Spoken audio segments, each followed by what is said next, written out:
Good morning. Welcome to the program. My name is Victor Lo. The date is 18th day of October 2023, rainy day here in the city. And I'm also told that it's raining across the country. The weatherman gave their projection that it's going to continue for the better part of this year. That's until end of December. Sometimes might even spill over to January. Let's wait. The El Nino 2023. The last time it happened was in 1997. Njoki, where were you? Njoki is the youngest. Our camera lady. Njoki, where were you in 1997? Okay. On a lighter note, I wish you could see Njoki on this at the end. So that is the point. Mike? Yes. Marie? When El Nino was happening, I think I was No. Please. Okay, you're going to make Njoki feel good. Welcome Yes. to the program. My name is Mike Megwi, and today we have a lot packed for you. The show is loaded. We are going to look at the aspects of spa therapy, its benefits, and so much more. And we are going to talk, this conversation will involve a person known as Moses Kasirimo, who is the Chief Operations Manager at Manama Spa. Later in the program, we are also going to look at the women at the forefront. What are they doing to impact the society? And to help me with this conversation, I'll be talking to Harriet Njoki Mboshe, who is an advocate of the High Court of Kenya. So stay tuned for this and so much more. Good morning, Marie. Good morning to you, Mike, and to you, Victor. Victor was alive and kicking in 1997. I do remember the El Nino rains. I asked about Njoki. I know you asked about Njoki, and I think she did reply. Last time I asked, can I say what happened and where she was? Yes. In 1997. Not yet born. No, she was still a good idea. Okay, so still a good idea. So okay. Yes, we do pray that things will be okay, because you know, El Nino rains, I was just thinking about it, it's going to be tough for all of us, really. Yeah. So I am a believer, and I believe that God can answer prayers, and one of them is that he's going to give us enough rains. Yeah. Not El Nino rains. Not El Nino rains. But Exactly. then, Yes. Marie, Yes. Mike, just before we continue, there's a story here on the front page of the Star newspaper, and this is quite... it's quite synonymous with every time we have got heavy rains. This is in Kitui. Kitui. When it rains, it pours. And now what happens is that I think there's a wall that collapsed on vehicles. And you can imagine the extent of the damage. Yeah. For those people, we all know what happened in Kitui. Yeah. There's a bridge that collapsed sometimes back, and you remember the people were swept away in a school bus. Yes. That happened in Kitui. Yeah. So I'm not an agent of any insurance company, but I think right now it's time for the car owners to insure their cars against such kind of calamities. Yes. Yeah. Yeah, I mean, such kind of calamities, I don't know what to think about it, but nobody expected this kind of an event or incident to happen. I think we just need to take personal responsibility and precaution. You know, they say when it's raining, don't, you know, take, you know, shelter under trees. Yes. So I guess for those who, you know, have vehicles also, just be careful not to park, you know, where, you know, there's a wall, or at least a boundary wall for that matter, that can fall. So I think generally it's just about taking precaution. You know, if you're walking on the roads, be careful. Yeah. They are Don't open, wade through flooded roads. I mean, Exactly. just as simple as such. Just find shelter when it starts pouring, because you do not know the extent to which the rains will fall. And given the projections of by the weatherman, it's not going to be, it's not something that you can predict that, say, this rain will start now and Exactly. You need to just be careful. It's just as Marie has said, take personal precaution. Yes. Yeah. And if you don't know any road, please don't go there. If you have to drive, if you don't know that road pretty well, you'd rather wait until morning. You don't have to strain at night, because you never know. Personal responsibility, as Maria has put it. Yeah, and I think also just people being, you know, vocal when you're in a vehicle and the driver is trying to, you know, pass through a flooded bridge, or, you know, so just be careful out there, even as the rains, you know, are already, you know, pounding the different parts of the country. So we will be bringing you up to speed with the weather, you know, in our bulletins, you know, as we follow up what's happening in as far as the weather is concerned. So we want to start off with the news that at least 30 people, among them senior government officials, directors of the Aimi Malu Kenya Society and local politicians have been summoned by the Directorate of Criminal Investigations over the unfolding land scandal in Mavoko, Athi River. Now, the summons by the DCI comes in the wake of claims by the victims of the demolitions that they were conned by the society into buying the land. And meanwhile, the East African Portland Cement Company is blaming their squatters for ignoring its warnings not to engage unscrupulous land selling companies over the land. Let's get the details with Edward Kabasa. It's been a tough week for Dr. Peter Mutua as he salvages what he can before bulldozers flatten what was meant to be his humble abode. So even now, there's a conflict of interest of Portland. The Portland are selling politically correctly. Josephine says her brother took out a loan to build this property. Na hii ndio ilikuwa tegemeo yake ya kila siku. So tunashindwa serikali watatusaidia haji. The story is shared by everyone here. Hii jambo imetuumiza sana. Lazani tumeombea kwa nyumba. Kwa hivyo mimi sitaki chochote kwa mtu, sina hatua yote ile iko ni kuambia Mungu anipatie new direction. Refugees are also here. Tangia nimaliza kujenga hii nyumba, niliweka wakimbizi ndugu zangu. Ndio walikuwa wanakaa kwa hii nyumba. Na hivi wanaondoka, hakuna mahali wanaenda. Na nilikuwa najenga hii pia niweke wengine. Na sasa ni wangapi ambao walikuwa wanaishi humu ndani? Humu ndani huyu mama na watoto 7 na mume wake wote ni 9. The East Africa Portland Cement asserted its legitimate ownership of the 4,000 acres of land and was categorical that the people must leave. Portland Cement says it issued numerous notices during the 9-year legal tussle with the society against unscrupulous entities purporting to own the land. The ministry verified that the documents held by the Aimi Malu Kenya were fake and could not serve as a basis for ownership. Ni uchungu, ni uchungu. Wakati walinunua viwanja walitupatia certificate alafu wakasema title deed zitakuja baadaye. The Directorate of Criminal Investigations has summoned 30 people, among them Mavoko MP Patrick Makau, the management of the Aimi Malu Kenya Society and senior government officials over the unfolding scandal. The DCI has also invited the victims of the demolitions to avail all their transaction documents to aid in the apprehension of those involved in the theft. Thousands of families say they were duped into buying parcels of land that are being reclaimed by the East Africa Portland Cement. But as another round of legal tussles await, these families say they cannot afford to stand in the way of the eviction. What started as a journey towards financial freedom appears to have turned into a nightmare for them. We'll be following up that story for you as it develops. So we head to Meru County, where the County Assembly has given Meru County Governor, that is Kawira Mwangaza, 7 days to respond to allegations of misappropriation and misuse of county resources and embezzlement of county funds. Governor Mwangaza is facing yet another impeachment after months of frosty relations with the county representatives. And as Giverson Maina now reports, MCAs say the only workable solutions to the political stalemate is for the county boss to exit. Less than a year after Meru County Governor Kawira Mwangaza survived an impeachment motion at the Senate, Meru County Assembly on Tuesday kicked off a second impeachment attempt against the county boss.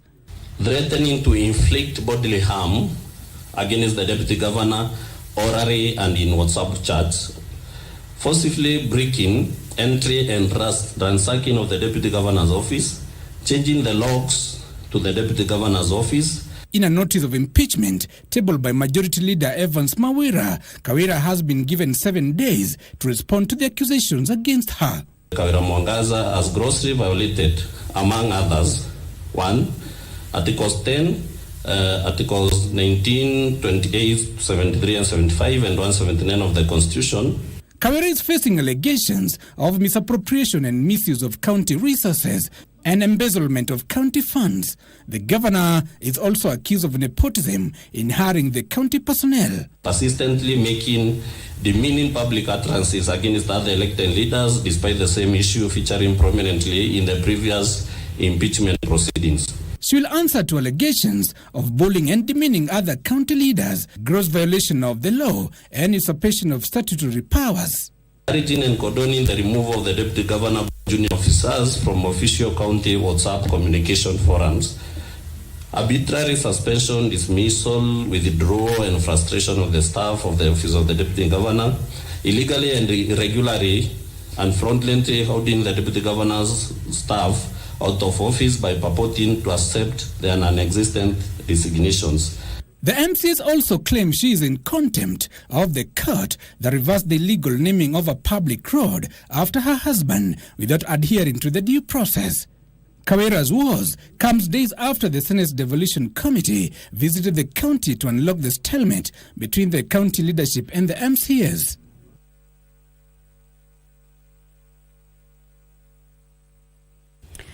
Now, the National Dialogue Committee has been given 30 more days to conclude its mandate, considering issues for negotiations and process of making appropriate constitutional and reforms on each of the issues on the table. Now, the extension follows a joint request by the National Assembly Majority Leader, that is Kimani Ichung'wah, and his minority counterpart, Opiyo Wandayi.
meeting of the African Union in July this year.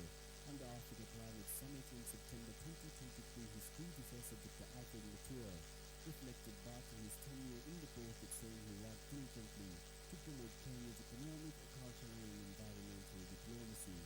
The ministry has also worked tirelessly to champion issues of peace and security, as well as sustainable development at the continental level in the spirit of positive Pan-Africanism.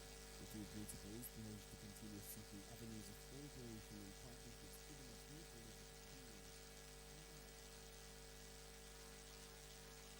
Well, we take a short break right now. Back to the back of the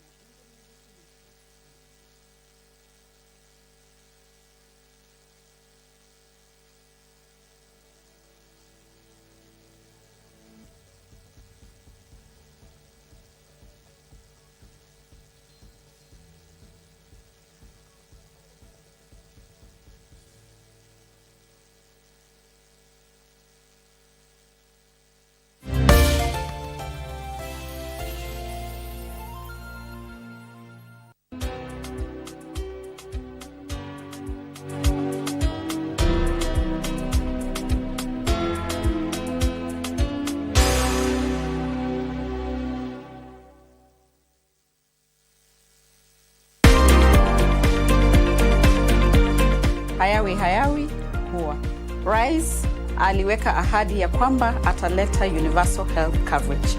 Nataka kualika tarehe 20 mwezi wa 10 kule Kericho County. Mje tujumuike pamoja na Wakenya wote kuhakikisha ya kwamba hii universal health coverage inakuwa launched. Karibuni sana.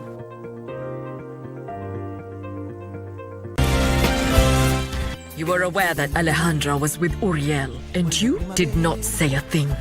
Tell me why. Tell me now! Wait, don't talk to Alejandra that way. What is it? How did you find out? Just tell me the truth, Alejandra! Did you make a bet with Regina? It was just a mistake. Sergio loves you. He chose you. You know, that's the problem, Isabel. You don't choose whom to love. Otherwise, it'll be too easy for everyone. Anibal. He's a very destructive person who'll never be happy with anyone. As you can see, he destroyed my life. I already told you that I will protect you. I think there is a misunderstanding here.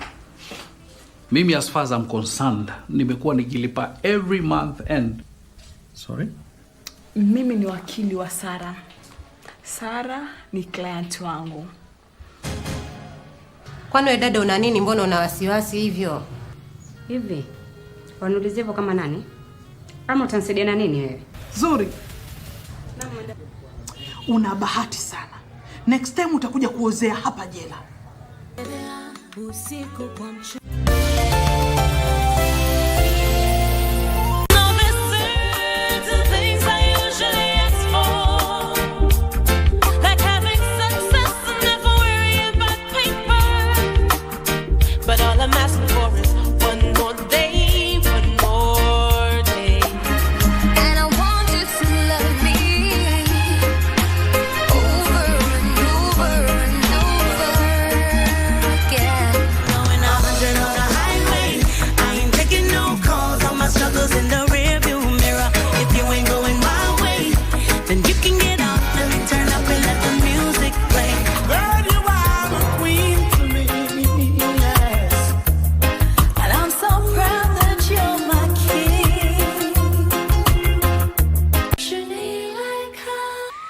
Do you still remember what happened? No, not a thing. What? How could you forget? No matter what happened that night, I don't remember it. You better forget too. Let me ask you this. If you were to run into your ex in the street, how would you feel about it? Don't try to make this about me. Turn around, let's talk, okay?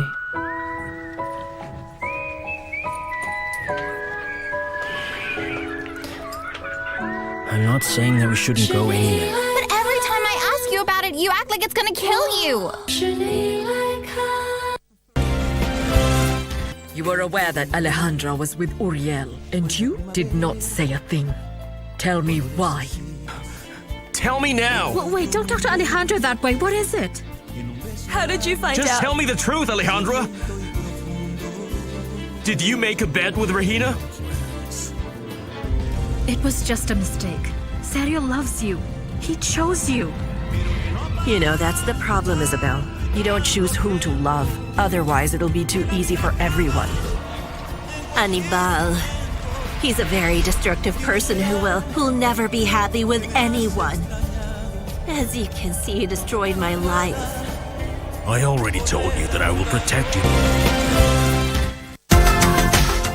In Kenya, 9 in 50 children are stunted. That is to mean they are too short for their age. It is only 60% of the babies that were enumerated and exclusive breastfeeding. Yeah. And you know the mother's milk is almost self-contained in terms of nutrients. This week, we discuss childhood nutrition. People living with HIV, they have children, they cannot breastfeed. Those children should be put on alternatives. We must come up with evidence-based policies. Policies that are based not on theory, but on research. Make sure you tune in.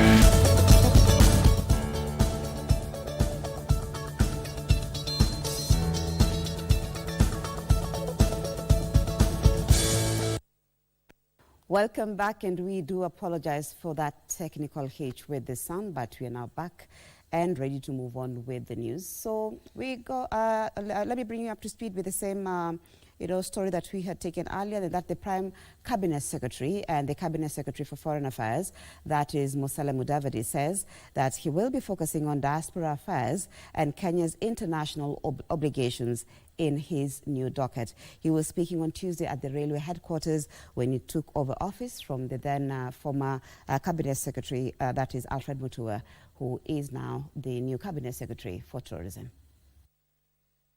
This handshake presentation of official documents from Tourism Cabinet Secretary Dr. Alfred Mutua symbolizes the handover of the Ministry of Foreign and Diaspora Affairs, which he previously led. His successor, Prime Cabinet Secretary Musalia Mudavadi, whose office has been expanded to include the ministry, says he's keen to advance Kenya's national interests regionally and globally with a key focus on diaspora affairs and international obligations. Whenever any Kenyan national abroad is in distress, we will not hesitate. We shall deploy our diplomatic tools to ensure the protection of our people. For us, the principles and objectives of the United Nations Charter are sacrosanct and offer the best safeguards for all nations, big or small, weak or strong. Highlighting the 5th Media Coordination Meeting of the Africa Union in July this year and the Africa Climate Summit in September 2023, his predecessor, Dr. Alfred Mutua, reflected back to his tenure in the docket, saying he worked diligently to promote Kenya's economic, cultural and environmental diplomacy. The ministry has also worked tirelessly to champion issues of peace and security, as well as sustainable development at the continental level in the spirit of positive Pan-Africanism. The two principals pledged to continue seeking avenues of cooperation and partnerships even as they deliver to Kenyans under the bottom-up economic transformation agenda. When I was out there in the world, I was able to interact with many people, and we realized the gaps that we have. This will entail a new focus of digital diplomacy, where we transact in real time, engage with the national, regional and global audiences, and promote Kenya's interests and values in the conduct of our foreign policy. Now, the Senate committee investigating the Shakahola deaths has fined the government chief pathologist, that is Johansen Odwor, 500,000 shillings for failing to honor invites. Now, Odur allegedly snapped the second invite, but the senators, without an apology, causing the committee to issue the fine. The committee, led by the Tana River Senator, that is Danson Mangatana, also took issue with the Prisons Department for failing to, avail the prime suspect, that is Paul Mackenzie, to testify before the committee as it retreats to prepare a report. The Senate Ad Hoc Committee on Shakahola Killings invited Good News International Church Pastor Paul Mackenzie to give a side of the story on Tuesday. However, Pastor Mackenzie, through his lawyers and prisons officials, wrote to the committee citing logistical challenges. And if I was his lawyer, I would have wanted him to appear before this committee with all the privilege of the Senate and protection of the Senate to say his side of the story. The committee had also for the second time invited government chief pathologist Johansen Odur, but it was a no-show. The senators then decided to impose a 500,000 shillings fine on Odur. It is the order of this committee that the fine is still holding, and he must pay the fine personally. It's not the ministry that should pay.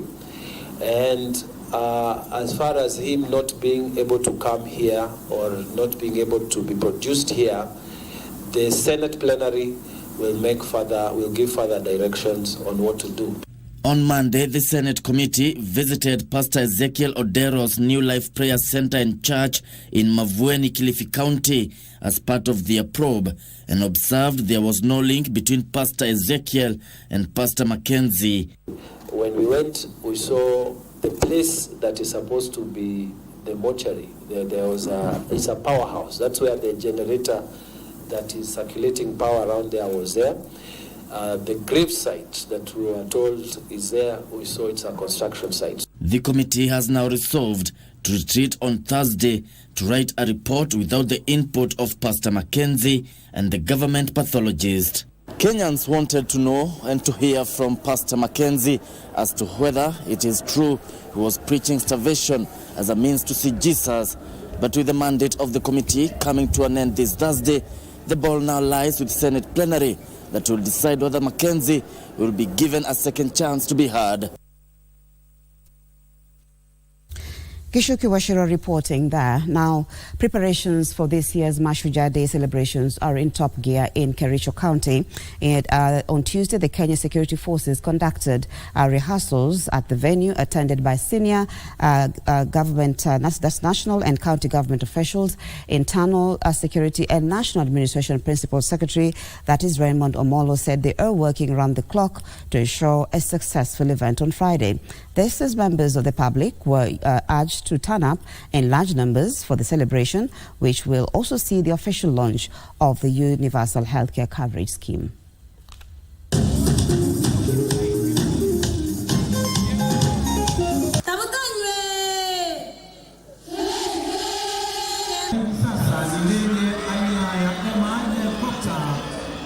We are inviting all the residents of Kericho County and the rest of the country to come and witness and be part of these Mashujaa Day celebrations that will be held here on Friday. Alongside or on the sidelines of these celebrations, we have a whole week's event showcasing the interventions that the government or the administration of President Ruto is undertaking on the healthcare space. And part of that involves the unveiling of community health promoters that is being overseen by CS Nakumincha. We are satisfied with all the preparation that has gone in place to ensure that this event becomes a success. Tutafunga sherehe hizi tarehe 20 tukiwa na Mheshimiwa Rais wa nchi hii William Samoei Ruto ambaye atatufungia rasmi na pia kuzindua sasa kuanza kwa afya nyumbani. Tuko na wahudumu ambao wanafanya afya nyumbani, wale community health promoters. Tumetrain 1,100. Tumewapatia kits, vifaa, yani zile ambazo watatumia kule nyumbani, vifaa ambazo kila mmoja wao kati yao 1,100, kila mmoja wao ako na kit. Kila mmoja wao tumempatia simu mpya, smartphone, ambayo watatumia kuchukua data pale nyumbani. Kwa hivyo nataka kuchukua fursa hii kuwakaribisheni nyinyi wote na pia kuwaeleza ya kwamba sasa muwe tayari ya kwamba mtakuwa mnapata afya nyumbani.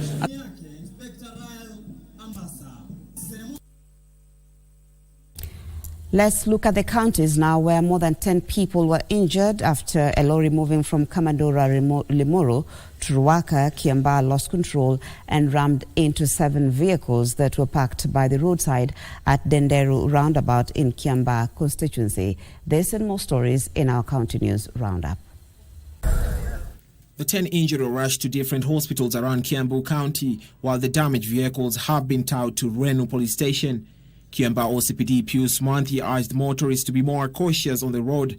Residents, on the other hand, wants the government to construct a flyover instead of a roundabout. But the drivers stick to the regulations. They are not supposed to overspeed, especially when they are coming around this particular roundabout, whereby there's a lot of activity. Still in Kiambu, traffic along Gitaru-Ruaka Road was halted for 3 hours by a section of residents protesting the expansion of the Western Bypass. The aggrieved protesters were demanding compensation for the loss of homes and farms after they relocated to pave way for the project. Baka kwa Kenya. Nikienda huko wakaniitisha namba ya bag ati watatuma pesa. Na kutoka wakati hiyo baka wa leo hawajatuma. Meanwhile, Lake Kenyatta Farmers Association, the county government of Lamu and the national government are setting up a court engineer in the area that is expected to be operational by the end of the year. Tunataka kuanzisha mtambo wa microengineering ambao utakuwa na uwezo wa kuchukua hata kama si zote mazao kadhaa ambayo wakulima wetu wanaleta kupitia kwa hii cooperative yetu. Also in Nakuru County, the Kenya Wildlife Service has relocated a family of 6 hippos that had been terrorizing employees on the Naivasha Water and Sewerage Company at the sewage treatment plant. And transported them to Laikipia in a place where it's well secured with a fence and there is a fresh pond and where we expect them to thrive in that ecosystem.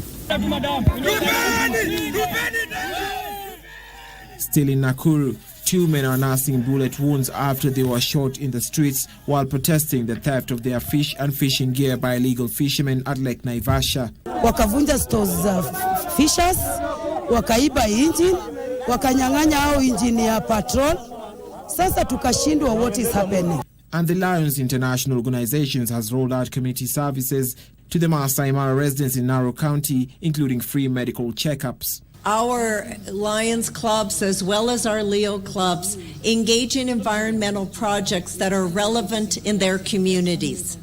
In some areas, that means oceanside cleanup of plastics.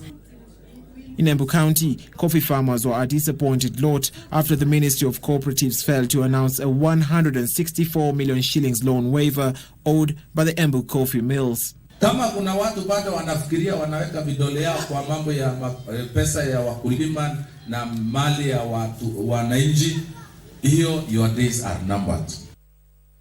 Finally, Narok Governor Patrick Ntutu has vowed to sack underperforming members of his executive, adding that his office has allocated 3 billion shillings towards county development. I think if there is people that I'm very proud of, is the County Assembly of Narok.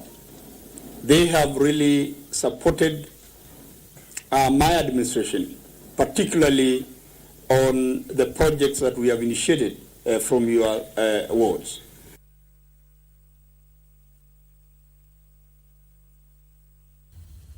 Let's look at the business news now, where the integration of systems amongst regulators and counties has enabled quacks infiltrate the engineering sector.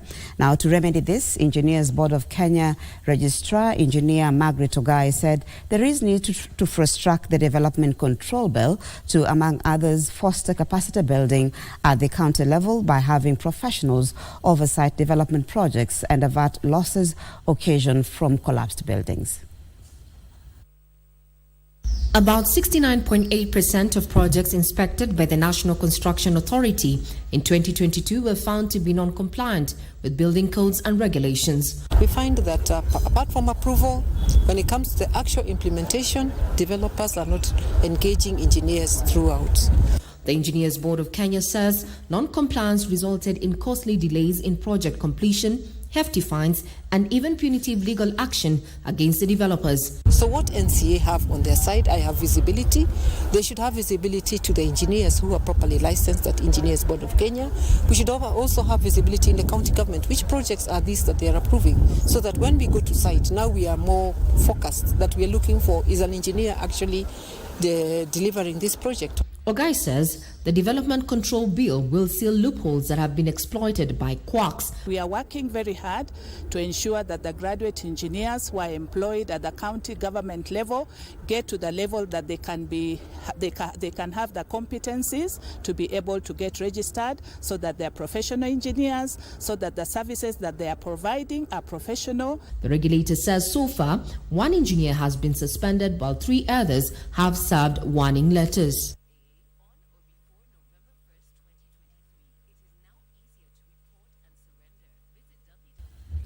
Of course, that's my colleague Regina Manyara reporting there, and she will also be joining us later with a live link from the Engineers Conference, just updating us on what issues are being brought about. Now, let's look at another news where legislators have adopted a report by the Public Petitions Committee calling for criminal prosecution against any person found culpable of financial challenges bedeviling the Saiton High Yield Solutions. The parliamentarians are recommending that the Directorate of Criminal Investigations undertake a thorough investigation into the issue within 90 days.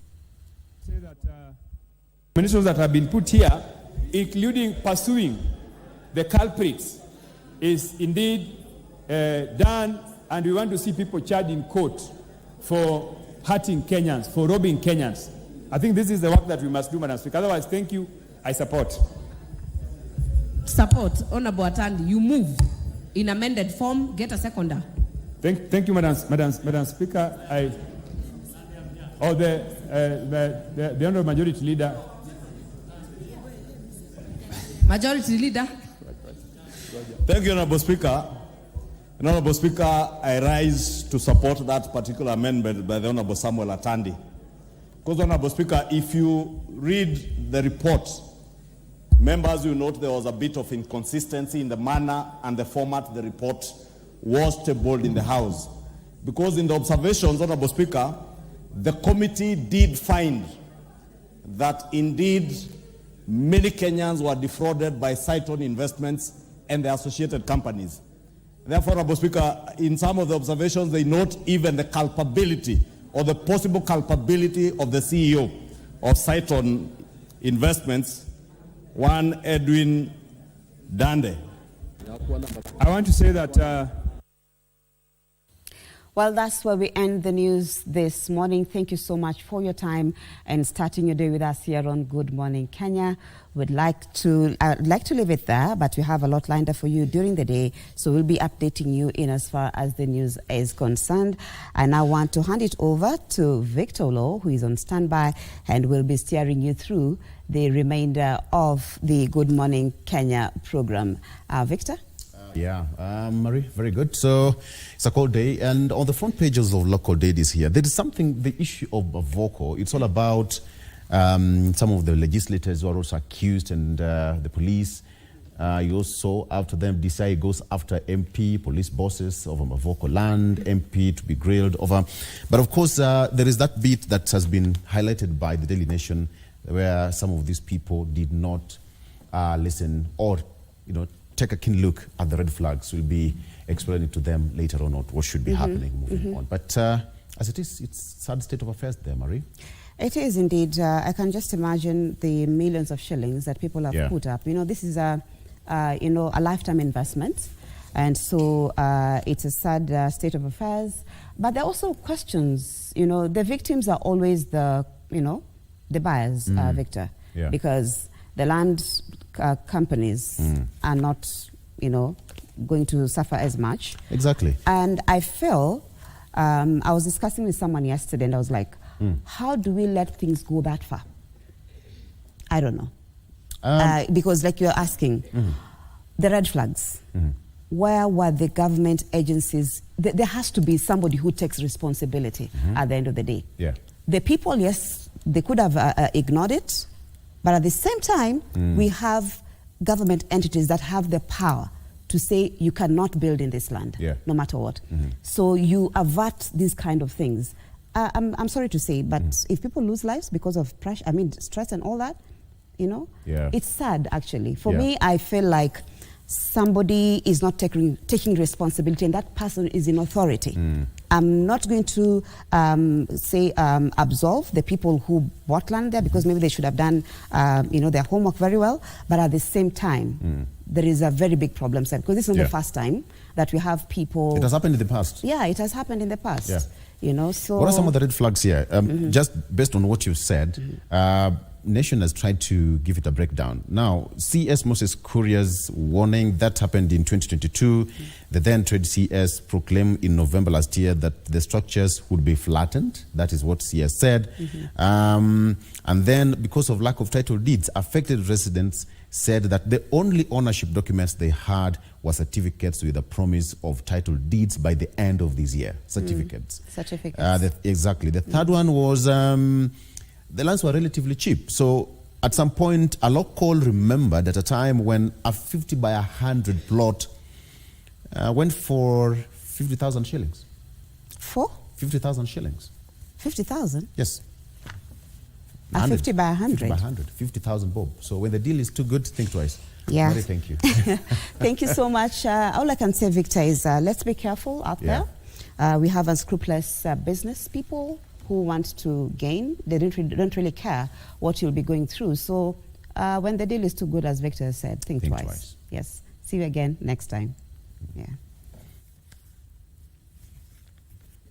All right. So we'll be right back with what you have on the local dailies. I have all of them: People Daily, Standard, Daily Nation, and The Star. Stick around with that. We'll be right back after this break.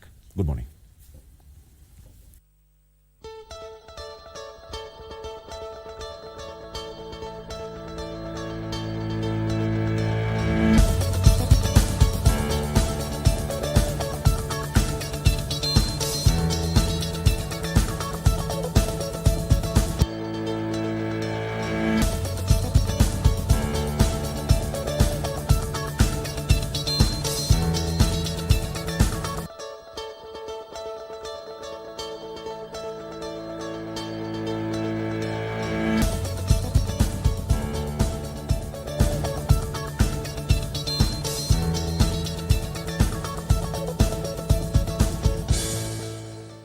All right, welcome back. It's now 16 minutes past 7 a.m.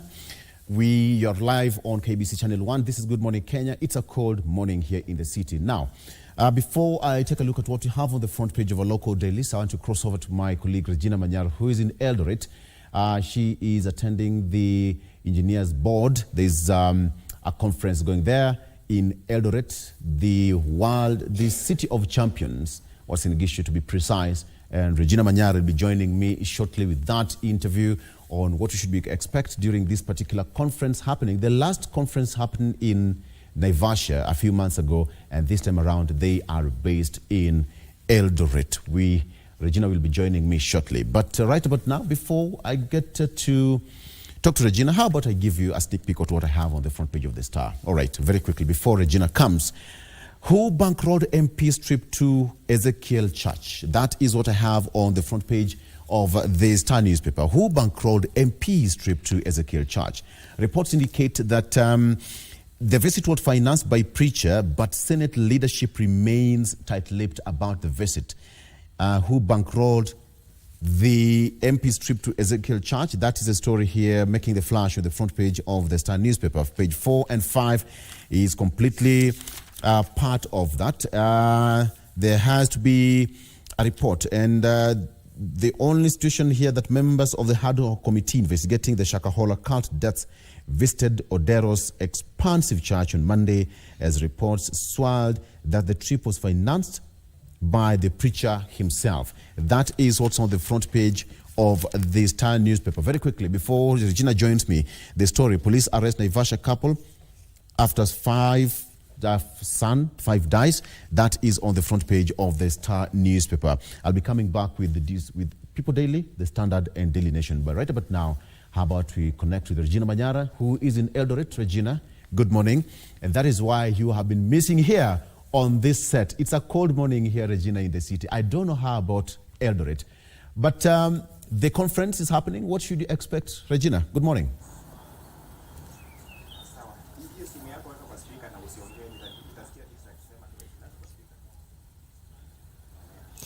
Well, very well said, Victor. That is indeed, we're coming to you live from the City of Champions. I'm talking about Eldoret, that is about to be conferred city status in Uasin Gishu County. And you can bet we're not here for a race or a marathon, so to speak, but we are here for a different race altogether. And this is a quest to have Kenya food secure. The theme of this particular conference, which is the Association of Consulting Engineers of Kenya, is engineering food security.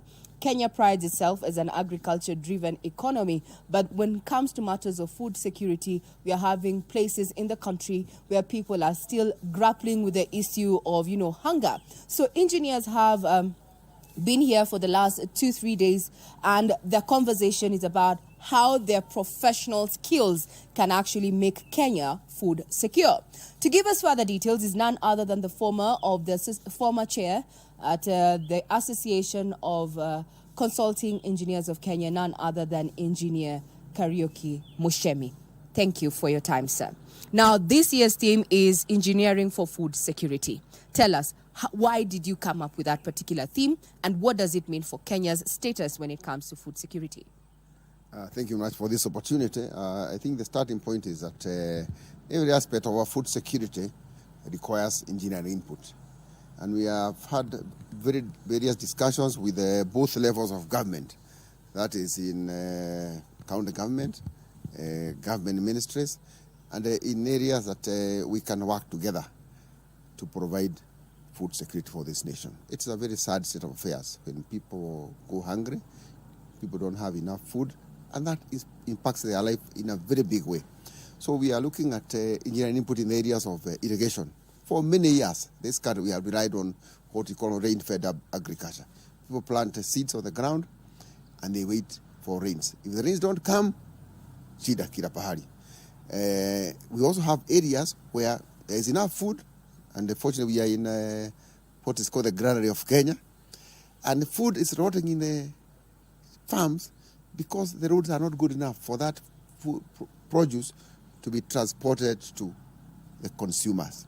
And we have all these areas, and you hear kinagop, potatoes, vegetables are rotting in the farms because the roads are not good enough. So we are saying, as engineers, we can provide solution in terms of roads, in terms of irrigation, in terms of improved storage of grains, make sure the grains are drained, dried in a professional manner, that they don't incur losses and all that. We have made a series of resolutions, and we want to thank the governor of this county, His Excellency Governor B, because he's the one who opened the conference, and we had lengthy discussions on what they can do as county governors, considering that agriculture is a devolved function. And at the end of the function, we engaged the governor of Bungoma, His Excellency Governor Rusaka, who also happens to be the chair of the Agricultural Committee of the Council of Governors. And we put our resolutions to them. We told them this is what you should do. The engineers are ready to work with you to ensure that our Kenyan citizens don't go hungry, because hunger impacts our lives in a very big way. If children are hungry, they cannot go to school. They can never become engineers, lawyers, or doctors. So that's a very key starting point. And we have plenty of Araborad. I think what we need is that input to ensure that we have dams, we have major irrigation schemes, we have piped water supply that people can use for their own daily needs and to grow their crops. If we do that, all this issue of food insecurity will disappear overnight. That's what we should do. And we're also telling the government we need to focus a bit more on large-scale agriculture. Because if you are going to have mechanized farming, the way to go is to do large-scale farming. The issue of smallholder schemes, it's good at an individual level, but on a large scale, then you can provide mechanization, you can have large-scale irrigation, you provide good roads to ensure that the food is transported to the consumers. Those are the kind of things I have discussed, and we have made a series of resolutions which will be shared with both the national government and the county government. And we are convinced that come next year, all these things have moved a one step further. And then we'll be talking, hunger will be a thing of the past. I like the positivity, engineer. But then there's a question. Before we had the devolved government come into place, extension services were readily available. Now, agriculture has been devolved, and it's down at the county level, and it has been commercialized.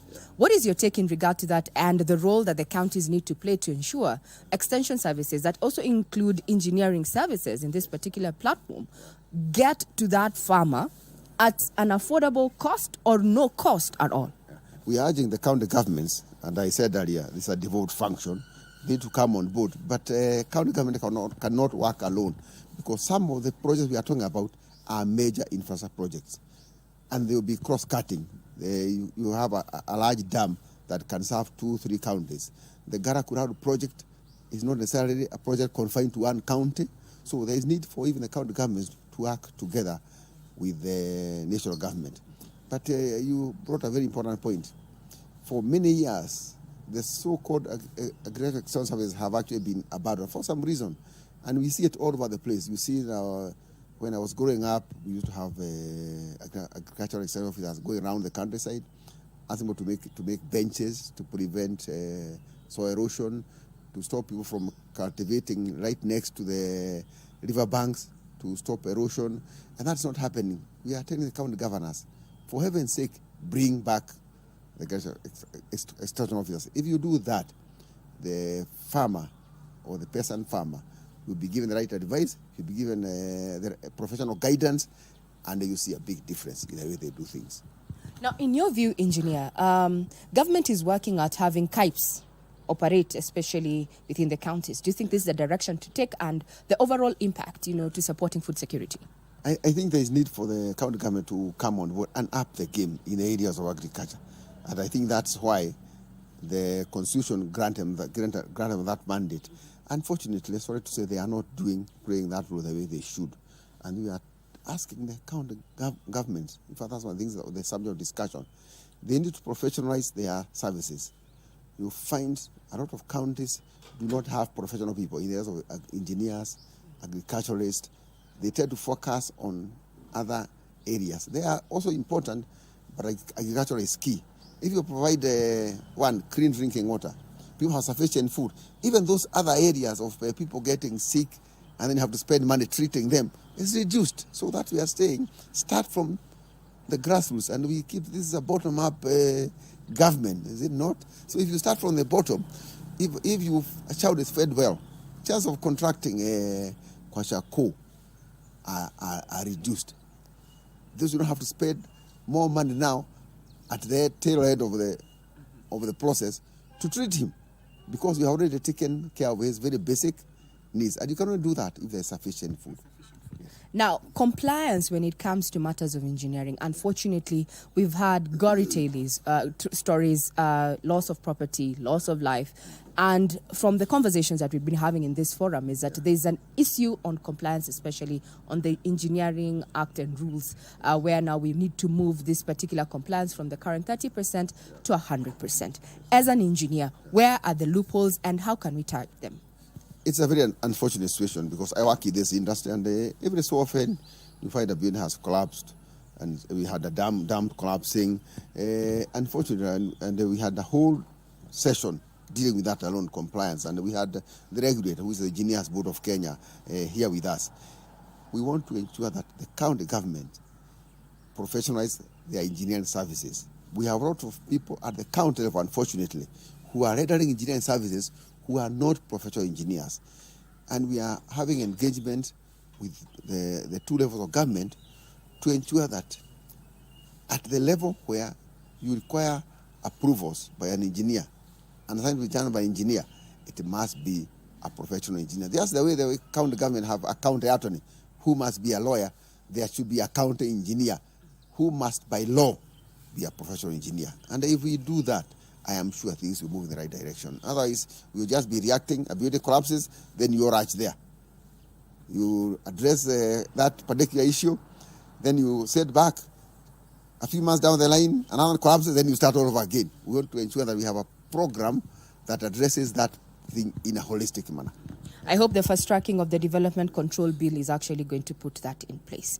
Now, let's still keep up with matters of, the engineering perspective of things. Now, government, pending bills as well as government's, stand on new projects has been said that is eating into this particular niche. Some are saying we might not be able to continue running business. As an engineer, how is it affecting, and how do you think you can get out of this situation? It's actually a quagmire, so to speak.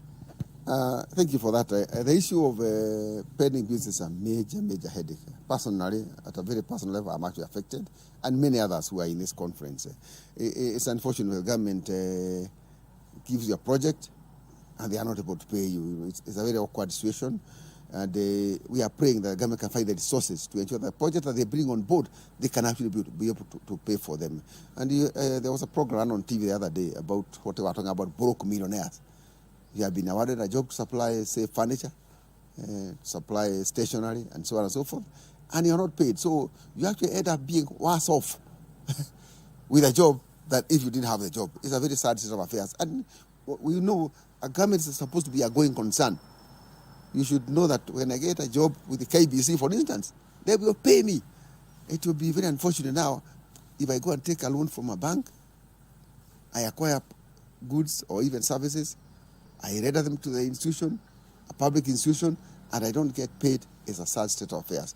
But at least we are glad to see the government has taken this on board. Just recently, the cabinet passed a resolution that there must be a pending bills task force, and I'm glad to say the engineers will be part of it.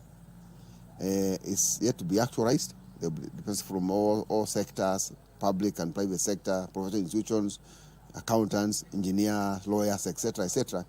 My prayer is once that task force comes on board, the government will find the resources to meet all the pending bills.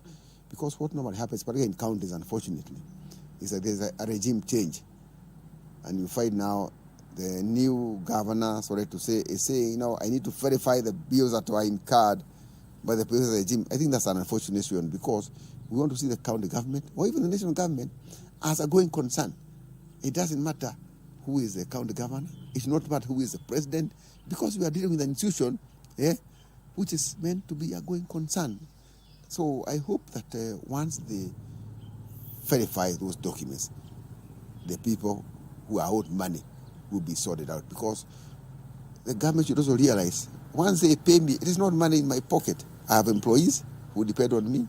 Those employees pay house rent, they educate their children. So money is meant to circulate in the economy. And of course, we also end up paying tax. So when we don't get paid, we don't pay KRI. So even the government itself is losing. So everybody in the chain is suffering. So let us come together and pay whatever is due to the various parties, do the verification, and make those payments as soon as possible. If that is done, I'm sure we'll be a better nation. What is your take on the direction that the regulator, that is EBK, is taking to have, engineers, local engineers, being able to actually render their services globally, and also opening up the country to allow, expatriates, from across the globe to come also and practice engineering? And I think this is something under the Washington Accord. Yes. What do you think about, and how will this now, revamp, the local engineering niche?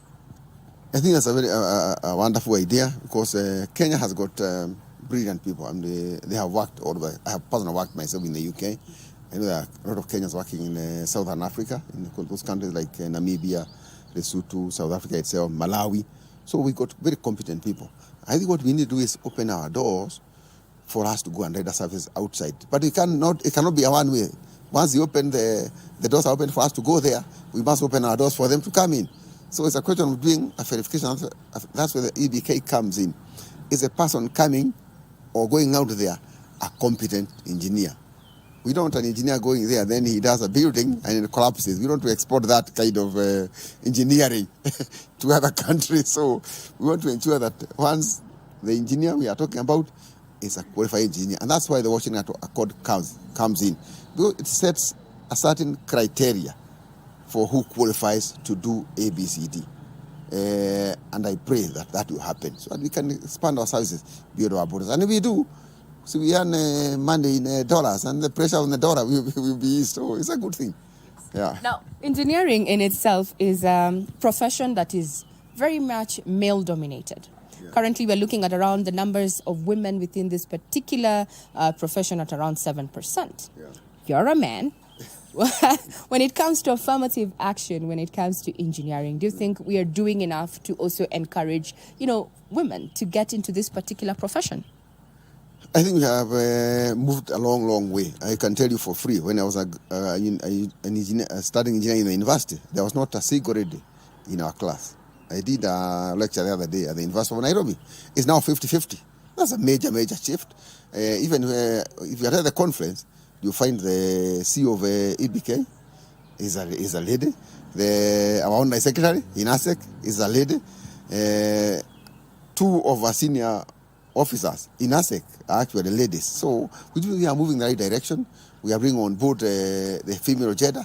In our company itself, we have 3 lady engineers who have been with us, and they are as competent, if not more competent, than their male counterparts. So I don't want this situation that somebody sees themselves as a woman first, as an engineer second. I want to see themselves as an engineer first, and then a gender comes in later. That should be the way, because when I have seen the performance of the engineers who work with us, I've not seen them as women. I've seen them as professionals, and they have not let me down in any way. Yeah. Good to know. That is very positive. As you say, what a man can do, a woman can do too. Yeah, I like that. Even better. Maybe even better. Now, parting shot. Follow that. Engineering is a detailed-oriented profession.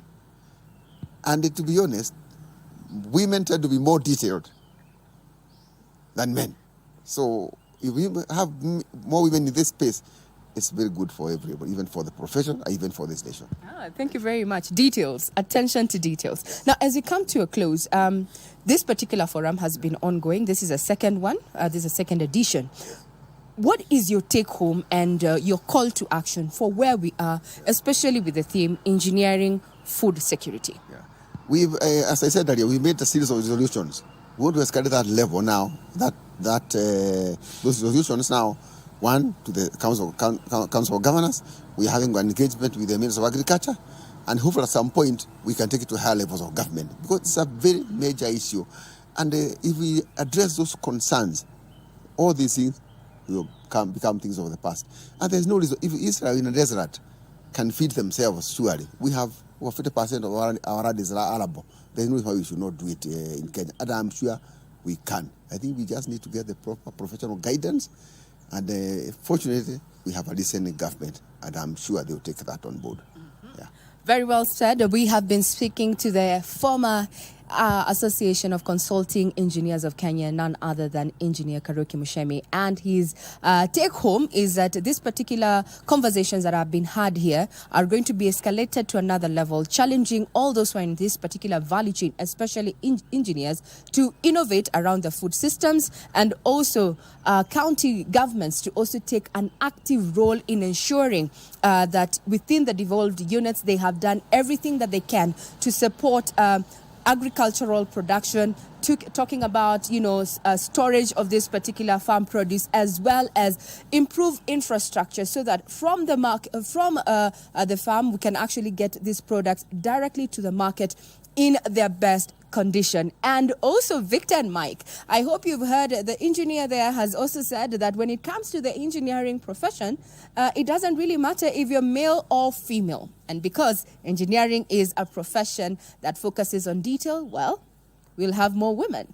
I'm Regina Manyara, now back to you, Broadcasting House. All right, Regina, thank you so much. As you correctly put it, engineering is not only for male, but for both gender. Thank you so much. And I think the choice of location is also timely.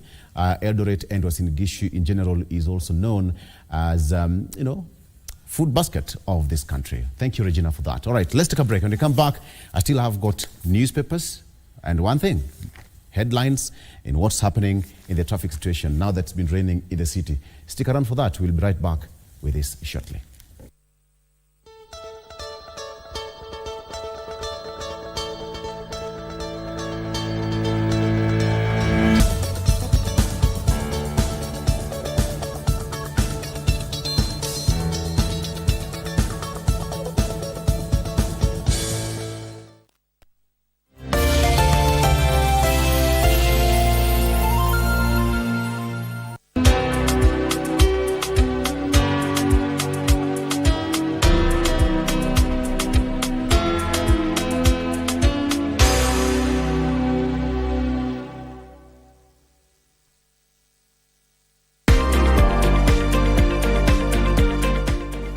I want to take this opportunity as the Cabinet Secretary for Health to invite you to Kericho County on the 20th of October, where His Excellency the President shall be launching officially the universal health coverage. Come and witness over 4,000 community health promoters from across the county. They'll be showcasing what it is that we have been able to put together as a ministry. Welcome, Kenyans.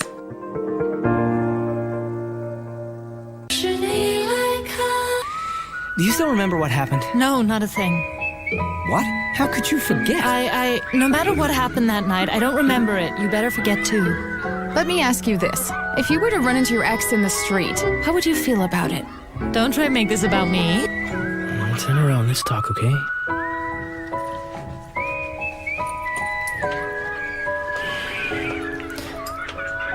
I'm not saying that we shouldn't go anywhere. But every time I ask you about it, you act like it's gonna kill you. KBC Channel 1 magazine programs strive to disseminate news and information. Welcome to happening in the world of entertainment and achievements of individuals navigating through life. Be part of the intelligent conversation. Papa KBC Channel 1. Related to the interest of Kenyan public on various subjects of national importance. Keeping you up to date with the latest tech news, challenges, and remarkable stories of individuals with disabilities. And you have a say. Our magazine programs empower communities with words for conversations and a common language to approach the world. For your infotainment needs, we have a great range of programs.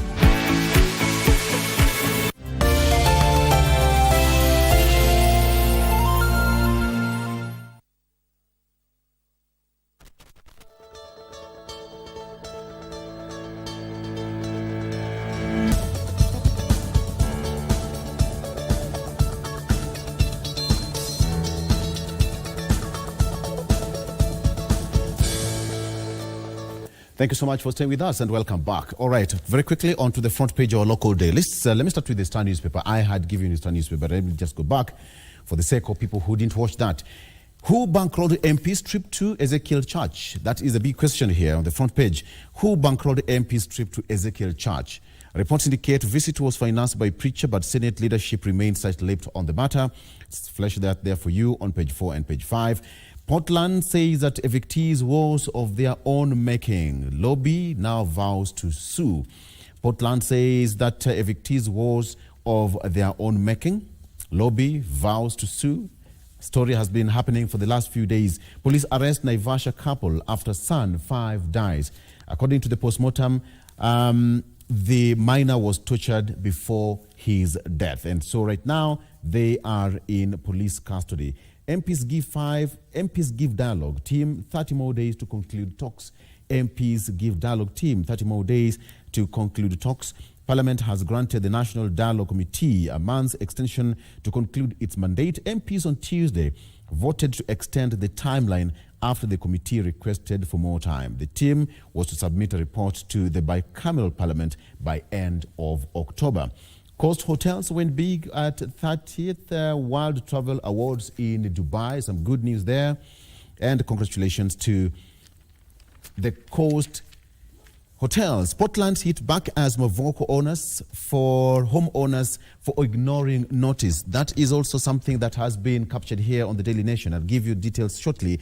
KNHCR has pledged to sue the cement farm over the eviction. How about you take a look at that story? Naivasha couple arrested for death of a tortured son aged 5 years. Postmortem shows that his scrotum was crushed. This is sad. Stepmother reported matter to police. That is what is there.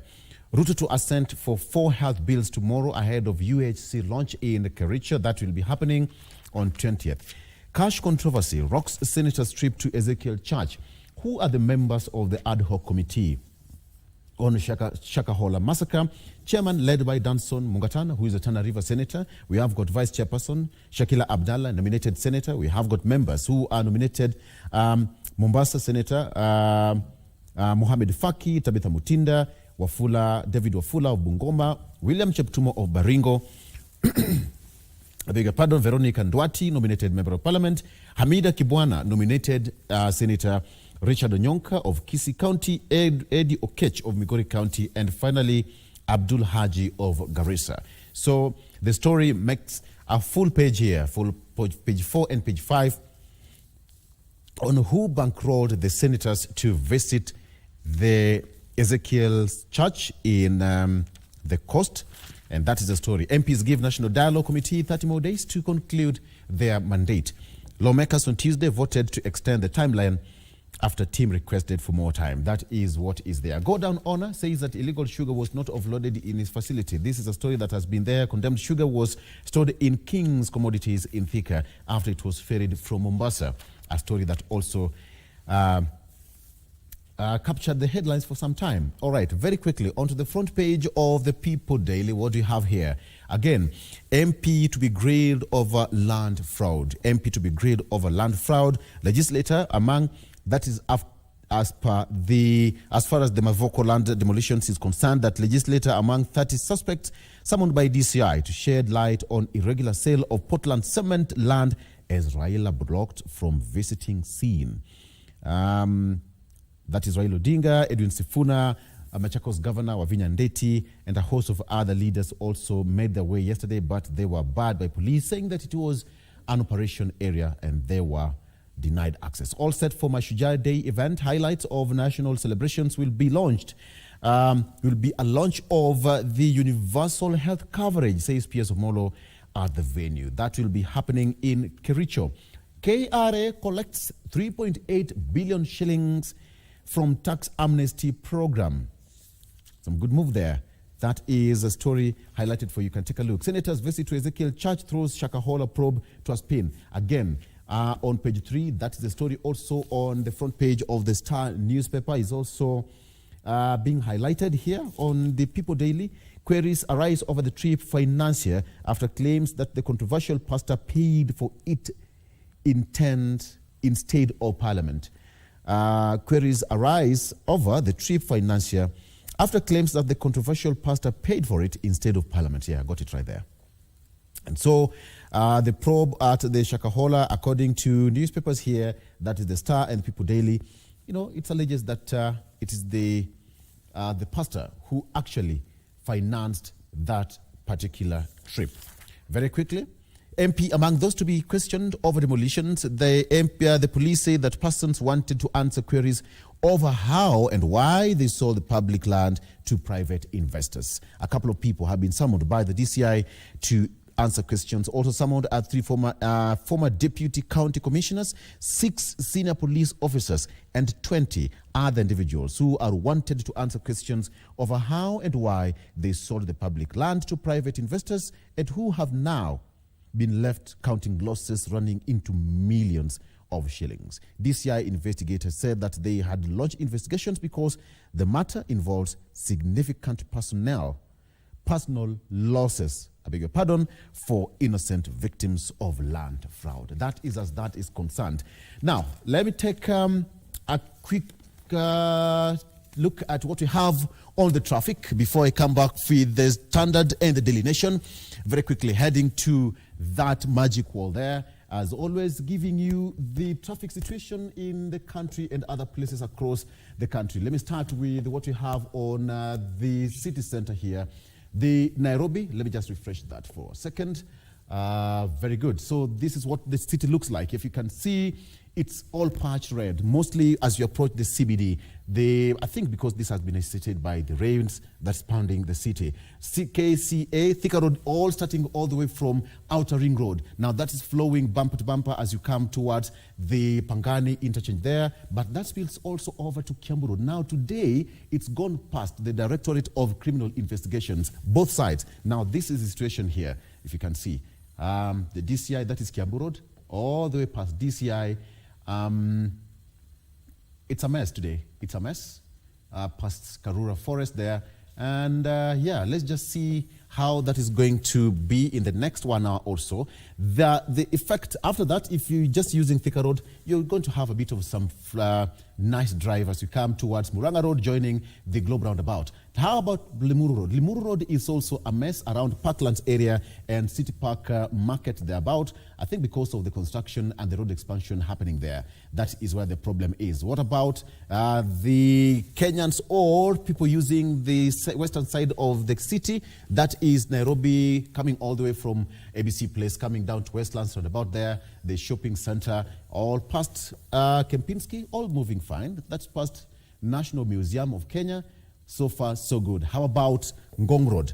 Finally, Ngong Road, ikoaje watu wa Ngong Road? Leo itabidi mkwe na utulivu kidogo tu. Bumper to bumper on some spots there as you come towards the city roundabout, City Mochi roundabout. A bit of some traffic snarl up as you come towards the Valley Road. But after that, Valley Road is always moving as you come to the CBD. And finally, this is what Langata Road looks like. This is a complete departure on what I usually report here. Langata Road starts from around Ulizi Sports Complex. That is around Langata Road. It's moving pole. Can I just say, Koki Pole, coming down to Wilson Airport, joining the Mbagathi Highway. I don't know why. It was named Raila Odinga Way, but we still call it Mbagathi. We need to investigate why that's not sticking. Why it's not sticking. We are used to Mbagathi, all right? So that's the traffic situation. Watu Mombasa Road, you are good to go. Lucky lot. That's what it looks like. Very quickly, what does the traffic look like in Kisumu City? Kisumu City, so far so good. Nothing to report about Kisumu, and that is what it's all about. Into the city from Kondele, outside the city, going towards the airport, outbound towards Ahero, all moving pretty fine. That is Kisumu. What about Mombasa, Eldoret, where Regina Manyara is? I had to pick Eldoret intentionally. Regina, good morning. Thank you for the good work. Eldoret, people are literally running. Not pun intended. So there's no traffic. It's rush against time in Eldoret. So it's all okay as far as you can see. So Watu Eldoret, thank you so much for that. How about Watu Mombasa? Watu Mombasa today seems to be not so good. The New Nyali Bridge, okay. A bit of some situation there. New Nyali Bridge, New Nyali Road, all the way from Mahala Park, coming down to Kongowe Market, also not so good. But if you're coming towards New Nyali Bridge today, iko sawa. Watu Mombasa, good morning. Yes, a bit of some patches there of red dots of traffic, but that is that. Likoni Ferry Channel is a mess as we speak. From both sides of the island, that is where the situation is. So, Watu Mombasa, itabidi, you have a bit of some patience. I miss going to Mamangina waterfront. The view there, watching the heavy ships coming from the high seas and approaching the dock, it's always something to. Yeah? Director Okinyi, have you ever been to Mombasa, Mamangina waterfront? Okinyi, I'm talking to you if you're listening. Okinyi knows Nyakache and Kisumu. Okinyi will sponsor your trip to Kisumu, to Mombasa one day. Okay. I'm also told that somebody is watching from Oyugis. That is my home county. You people, you cannot be so mean with me. Who opened this? Okay. Oyugis is moving slowly, as you can see. It's all okay. It's all okay. Okay? So far, so good. So far, so good. And finally, let's cross over to our international news. What we have. The story of Gaza is still making headlines to this particular point. Fury erupts after Gaza hospital strike as Arab leaders now cancel a Biden summit. That is what is here happening. A bigger pardon for that. Fury erupts after Gaza hospital strike as Arab leaders cancel Biden summit. Protesters have erupted in several countries hours after an airstrike hit a Gaza City hospital, killing at least 500 people. 500 people, according to the Palestinian Health Ministry. Meanwhile, both Palestinian President Mahmoud Abbas and Jordanian King Abdullahi II have cancelled a planned meeting with U.S. President Joe Biden in Amman. That is there. As you can see, sorry, state of affairs. Those are bodies in the body bags. It's a state of affairs there. Hospital was hit and over 500 people were killed in that particular strike. And very quickly on the front page of the BBC, again, this is the situation here. Hundreds fear dead. It's now rush against time, evacuation taking place. Some people are saying that now they are now seeking for more food and medical supplies. Hundreds fear dead in Gaza hospital blast as Biden heads to Israel. But France 24 says that it's been put on hold with updates from Rushdie. This is what now happens there. Hundreds of Palestinians are feared dead after a huge blast at a hospital in Gaza City blamed by the Hamas group on an Israeli airstrike. This is the sad situation there. So if you're just watching this, this is the real update on the BBC. Before I come back home, football lovers, this is what happened yesterday. So qualifiers, the fixtures and results. Very quickly, today we are doing up to sports. Very nice. Football. Okay, so yesterday there was Kazakhstan won 2-1 against Finland, and England thrashed Italy 3-1. This happened in 46 years. This happened in 46 years. England thrashed Italy 3-1. Serbia and Montenegro.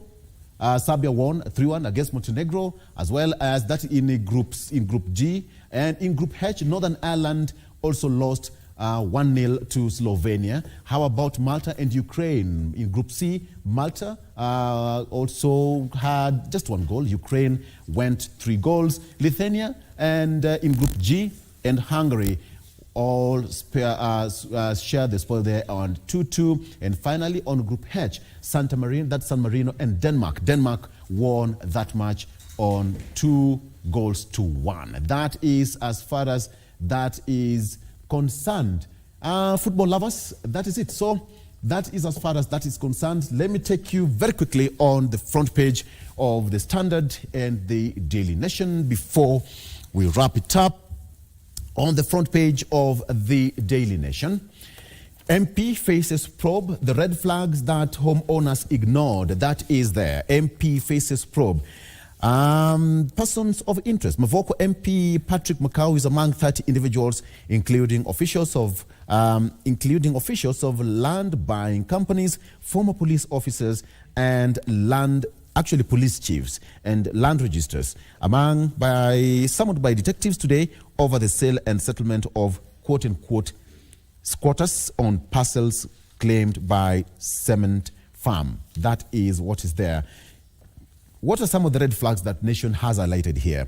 Actually, I mentioned them, but the last one was various notices that were the EAPCC said that they have been giving warnings over the years in various forms, including on billboards, but nobody took keen on that. Route pitches for SGR linking Africa's east and western coasts. That is what is here on the front page of the Daily Nation. Take a look at that. Key suspect Kavura put on her defense on 791 million shillings NYS case. That is what is there. You can take a look. That's the case has been happening since 2014, December. Court told that she withdrew the cash in 25 transactions between December 2014 and April 1st, 2015. That's the story. Kisii churches protest at bid to tax them for overnight prayers. Kisii churches protest at bid to tax them for overnight prayers. So If you're going for overnight prayers in Kisii, you're going to be taxed, and they're now saying that, no. Okay. Raila pushes for overhaul of ODM Elections Board. They are soon going for their party primaries slated for sometimes in next year. New team expected to supervise grassroots polls scheduled for first quarter of next year, correctly said. The party is said to have resolved to kick out the current officials before installing another team to supervise its grassroots elections scheduled for first quarter of next year. The decision was made last week when the party held a National Executive Council, or if you like it, NEC, meeting amid blame games over bungled party primaries in the 2022 general election. So that is what's here. And finally, MP police among 30 called for questioning over Mavoko land. Patrick Macau among them, some other police officials and police officers are among the people. Now you can take a look. The story fleshed out there for you here. Red flags owners of houses built on EAPCC land ignored. What are some of the red flags? The story is here for you to take a look. And finally, ladies and gentlemen, on the front page of the Standard, DCI goes after MP police bosses over Mavoko land again. The story is here on 3 papers: People Daily, Daily Nation, and the Standard. Now that tells you the magnitude of what really happened. So at least 6 police chiefs, 2 county heads, officials of Aimi Lukenya Society, and Mavoko MP Patrick Macau are expected to shed light on how Portland land was sold fraudulently. That's the story making on the front page here of the Standard newspaper. All right. So again, on the front page, the Treasury, foreigners among Lamu most wanted terrorists. Their photos have been published here on the front page of the Standard. Foreigners among Lamu most wanted terrorists. The Ministry of Interior said that they were going to publish the names of the persons of interest in the terror attacks happening in Lamu. Raila Kalonzo raised queries on rushed evictions as probe begins.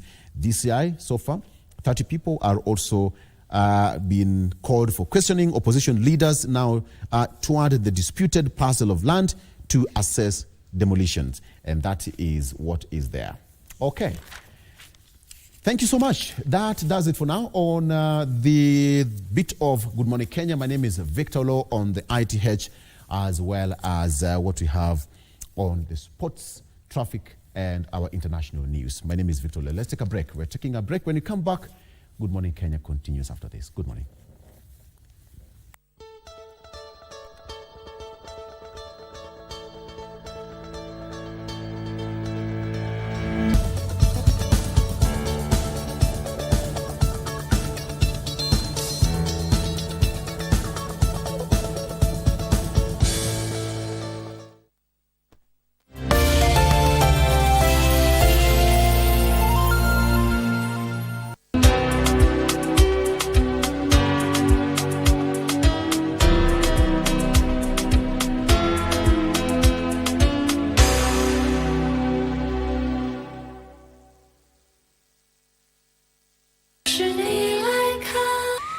Do you still remember what happened? No, not a thing. What? How could you forget? No matter what happened that night, I don't remember it. You better forget too. Let me ask you this. If you were to run into your ex in the street, how would you feel about it? Don't try to make this about me. Turn around, let's talk, okay?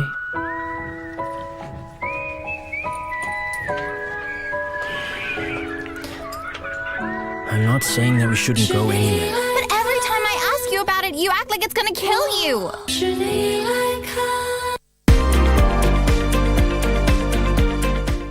Hayawi huwa.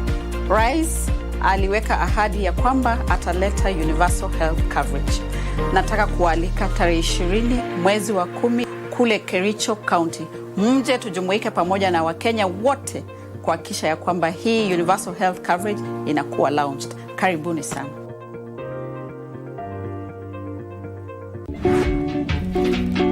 Kwa hivyo Bazenga unasema wewe ni mtu ya mbogi ya Ulolo.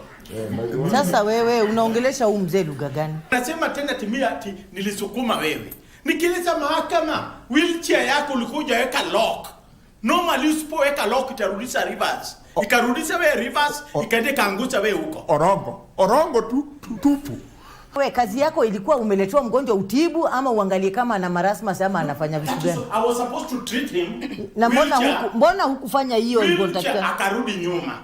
Sasa mimi nampelekeanga nampatianga msosi, nampikia msosi, vitu kama hizo. Msosi nini? Chakula. Endelea. Wewe ulisaliwa wapi wewe? Wewe. Vitu kama hizo ujui. Wewe endelea. Umesema unaitwa Sylvester. In short silly. Silly. Silly. Yes. Mse, ukamleta hospitali. Ndio. Nikienda kumutibu, wheelchair ikarudi nyuma. Si ndio? Hapana, no. Wewe ndio ulimsukuma. Sema ukweli ndio hii mahakama ikunyonge. Let us go slowly. Ni kweli, hiyo ndio kitu imebaki.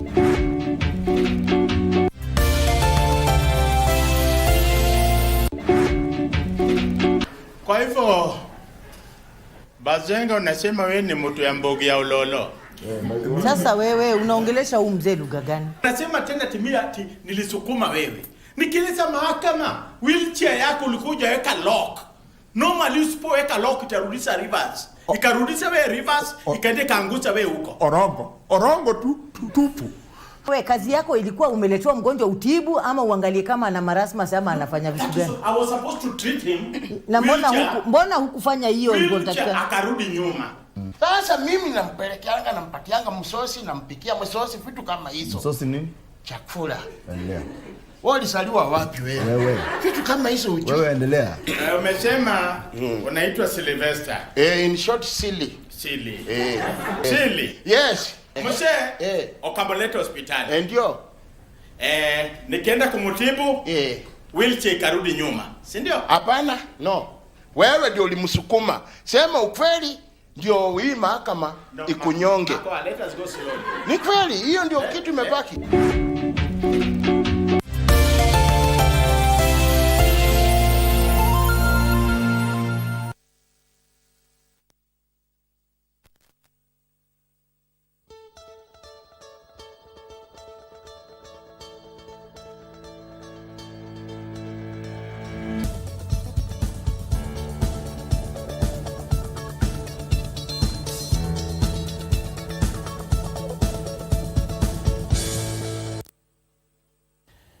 Welcome back to Good Morning Kenya, and we are going to tackle a little bit an interesting topic that some of you may find it when a spa is mentioned. It's something like luxury pops up in one's mind, but we are going to debunk that right now. And in studio today to help me with this discussion is Maurice Asiala, who is the marketing manager at Manama Spa. Welcome to the program. Thank you very much. Maybe to start off, what is spa therapy? Basically, spa, there's so many things happening in a spa. What first happens in a spa is giving a relaxing mood, especially for people who've had a great, stressful time in life, and whatever you're doing, probably in the office, the people who are in sports. So this is a place whereby you give a relaxing mood by working on your muscles so that you can get that relaxing mood. So that is basically what the spa therapy is. Yeah, yes. Now, are there cultural or historical significance to spa therapy, and how has that evolved over time? Basically, spa therapy started with the Egyptians a long time back. These are the people who actually brought this, and also it later went to the Greeks during the Olympic Games. Because of the games, the sports people had to find a way to get relaxed and all, and that is where spa therapy came about. Probably that's when people in Africa like us took into it. So how does spa therapy differ from a normal day in spa for just relaxation? Okay. First thing we should know that spa is some kind of a treatment.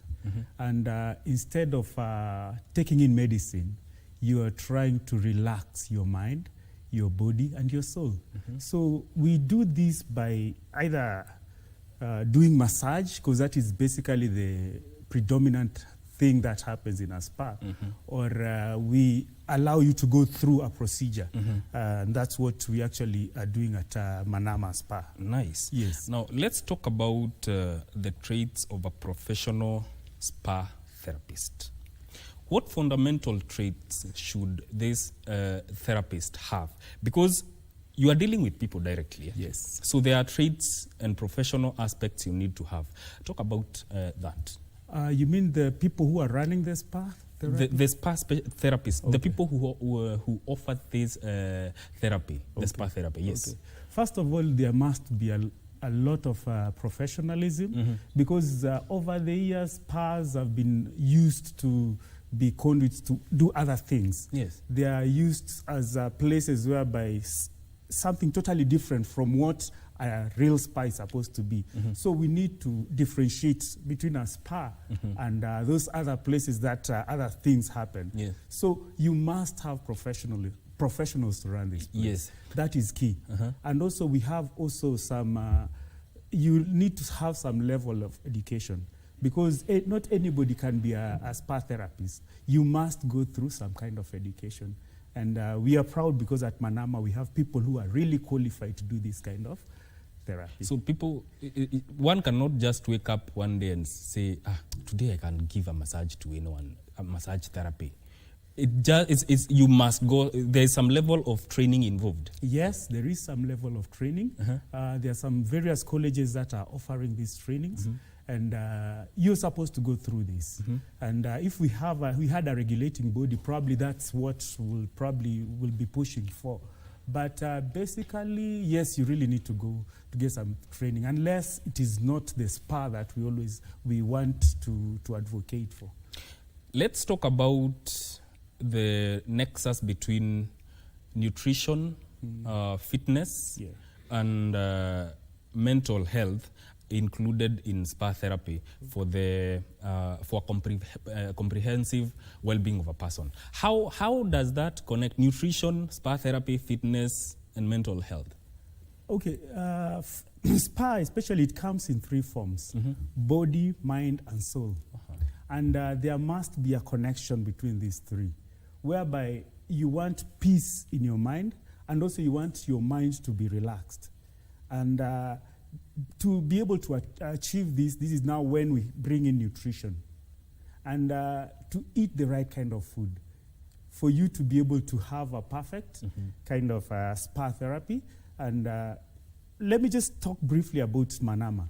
Manama, we have a restaurant. Not only we are located in Karen. Not only do we have will we give you a therapy, but we'll also give you the kind of food. We have a restaurant that serves the right kind of food for people who are going to the spa or who have visited the spa. Yeah, so there must be a real connection between the body, mind, and soul. The body, we are talking about those people who are in contact sports. Footballers, I mean, we have athletes. Kenya is so big on this. So we have all these people who want the kind of treatment, especially the spa treatment that will achieve their purpose in whatever they are doing. Let's explore the role of technology. Yes. The world is changing, and so is technology.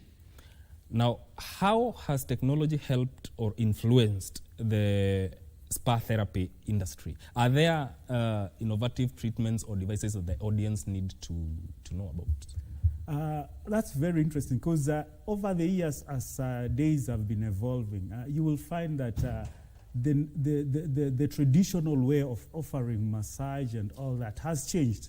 We still have people who have to go through your body, but to improve, because technology has really assisted us to go through this, to improve on the experience. We have incorporated machines that will go through your body, will fill the places that need to be worked on, and especially you come at the spa, there are some machines that will basically work on you.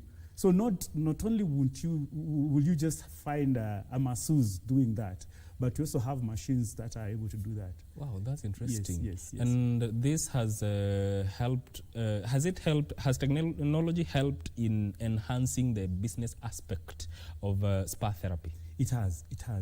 And in any given business in the world today, there must be a role that technology plays. Yeah. And for our kind of business, for what we are doing, technology has really been helpful in this.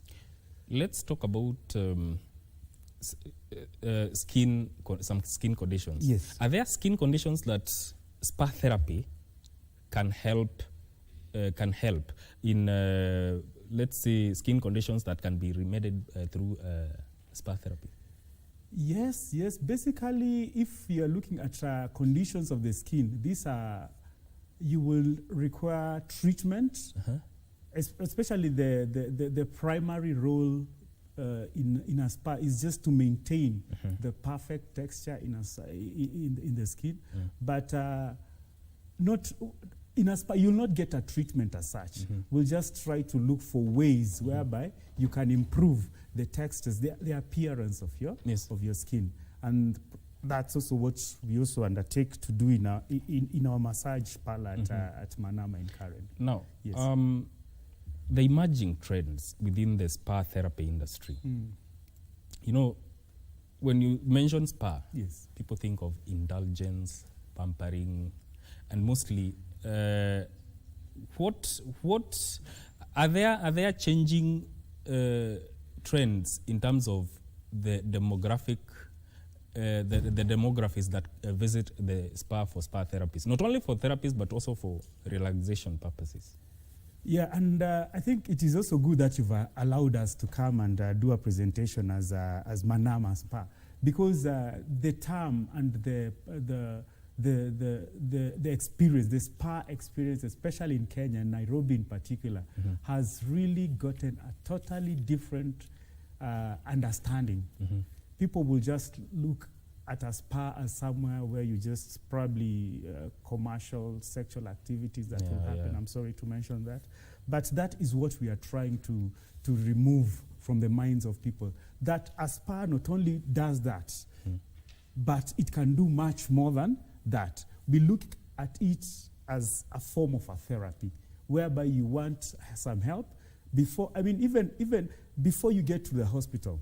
Sometimes some of these illnesses will not just come as a result of, they will come as a result of illnesses. But at the spa, we want to control the emergence of these illnesses or the proliferations of the illnesses.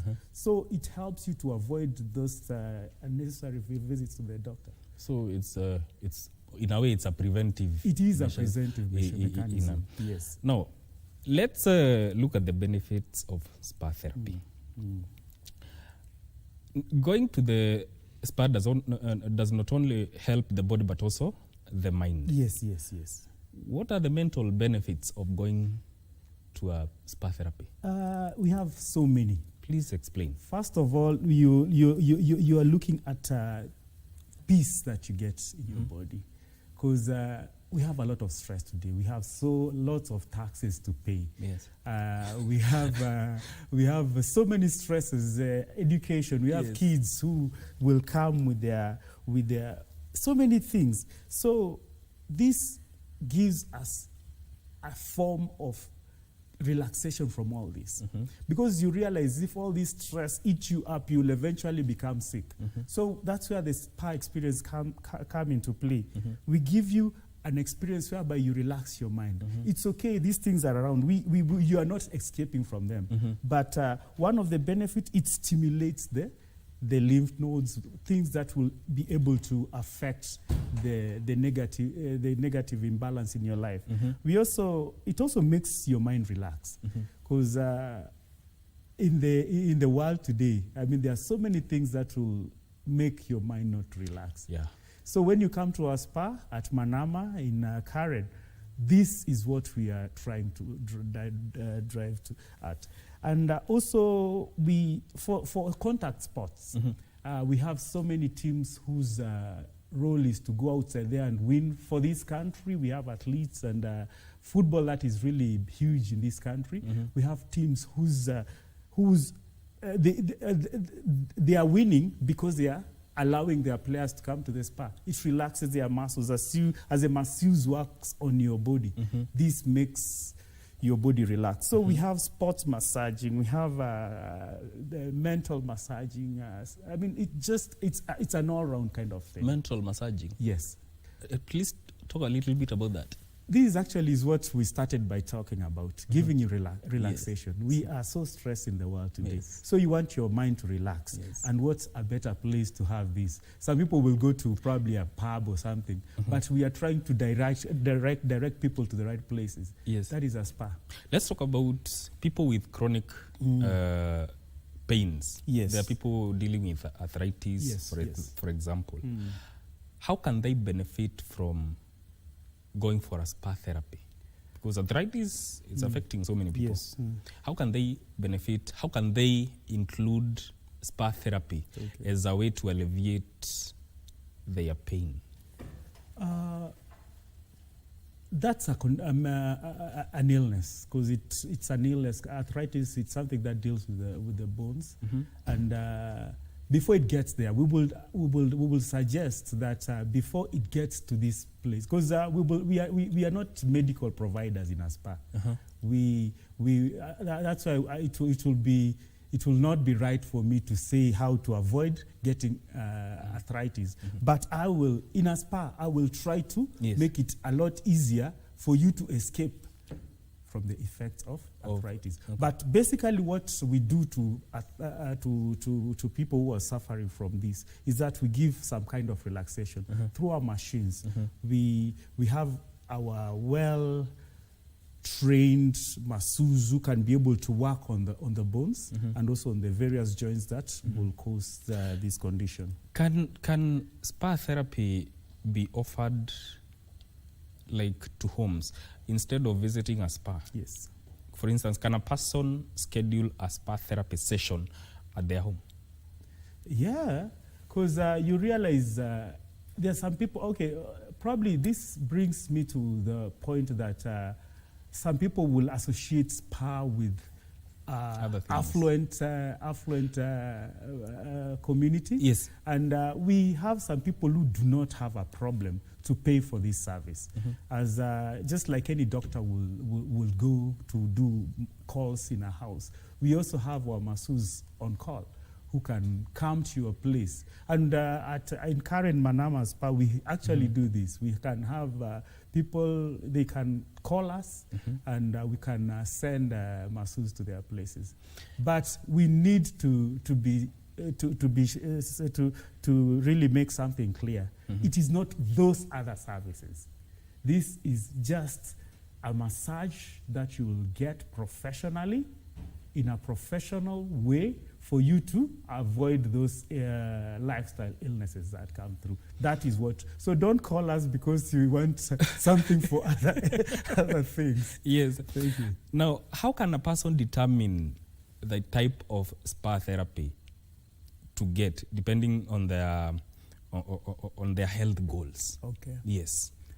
The kind of therapy, it differs. Because a sports person, the kind of therapy in a spa that he will be offered is totally different from probably somebody who's an invalid or somebody who's suffering from an illness. So it depends on the condition. Probably once you come to Manama Spa, we really get to understand what is it that has brought you to our establishment. Okay. And from there we can know exactly what to. If it is something that will be fixing the muscles, we have sports masseurs who will work on you. If it's something to do with we have so many ways of differentiating on the kind of service that one's. And that includes even a person who does not have any pain. They just want to come have a good spa therapy. Yeah. So you advise them on the best way, the best therapy to take. Because now we also have a sauna. We also have a yoga set, whereby in case you want, a spa comes, ours is a fully fledged establishment. There is a sauna, there is a yoga place, there is a place that you can just have a massage. So all these are there at Manama. Which also brings me to the next question. It's necessary to confer with them, to talk with the the spa therapy provider on the best type of spa therapy to choose. Yes. So that's so it does not really mean that you have to go through some pain or some level of health conditions to choose spa therapy. Not really, because you will notice that spas are there too for just relaxation. Someone will just want to say, I've been in the house or I've been in the office. I don't feel like going to the house right away. Let me just go to a spa, get some massaging, get some relaxed yoga session, probably go to a sauna. All these are available. Now, talking still on spa therapies, spa therapy of any kind, does it incorporate are there any detoxification programs that can help for those people who want to get rid of toxins from their body? Is there any incorporation of such programs in the broader perspective of spa therapy? Okay, yeah, I think that is now when we want to boil down to an actual condition that somebody, because if somebody is talking about detoxification, of course that is about removing harmful, what is it called? I'm looking for the word for it. Toxins in the body. So we have somebody who can be able to take you through detoxification therapy. I mean, this is all available, but basically it is also a part of what is offered in a normal spa. And at Manama, we also offer that kind of. And it also boils down to nutrition that we talked about. Nutrition is huge. By the way, there is no way you can survive an ordinary spa session if you've not eaten well, not just well, but the right kind of food. So let me ask: a person will go to a gym, yes, and another person will go to a spa, yes. So can you leave a gym, a workout session in a gym and head to a spa, or you can leave a spa and head to a workout session in a gym? Great. I think it's something that we were talking about even before this interview started. Yeah, I think the gym complements a spa. Personally, I'm huge. I'm a big fan. I have to do my gym at least thrice in a week. But along the same, I also require some of my muscles to be worked on. Because especially when you're coming from the gym, your muscles are so tight, and you feel. I mean, have you realized that once you come from the gym, you feel like you are actually doing your clothes? Yes. Yeah, it's because of the tightness, the compression that is brought about in a gym. So what happens in a spa? As you finish your gym session, now you come to a spa. We kind of relax your muscles. That's when a good masseuse come into play. Like what we have at Manama, they'll work with you using some objects in the job. So basically, a gym and a spa complement each other. They complement each other. Yes. But it's the best approach is gym, spa. Yes, if you can be able to afford it. Yes. Go to the gym, and from the gym go to a spa. It kind of makes it a holistic experience. It's a holistic experience. Exactly. Now, that makes it even more easy for the people in the sports industry, because there are those who may want to do spa, then gym, and vice versa. Yes. We'll talk about the types of spa therapies or massages. Okay. And spa therapy combines a range of services. And sometimes it's referred as spa treatments. What are the types of therapies that viewers should know about? I think I've been waiting for this time. I guess that is now what we talk about, because that's very big for us. Yes. At Manama, we have more than 4. Actually, we have almost 12 kind of treatment for a normal spa. First and foremost is the holistic massage. This it's also known as a Swedish. Sorry, no problem. The Swedish massage is also it works with the whole body. We also have the deep tissue massage, whereby they work on the very tiny bits in your body parts. We also have our Manama Mud Affair. This has always been at the coast, whereby people go and they walk in the mud. We have that at Manama in Karen. So we also have prenatal massage for those mothers who are about to have a baby, and we have a special massage for them.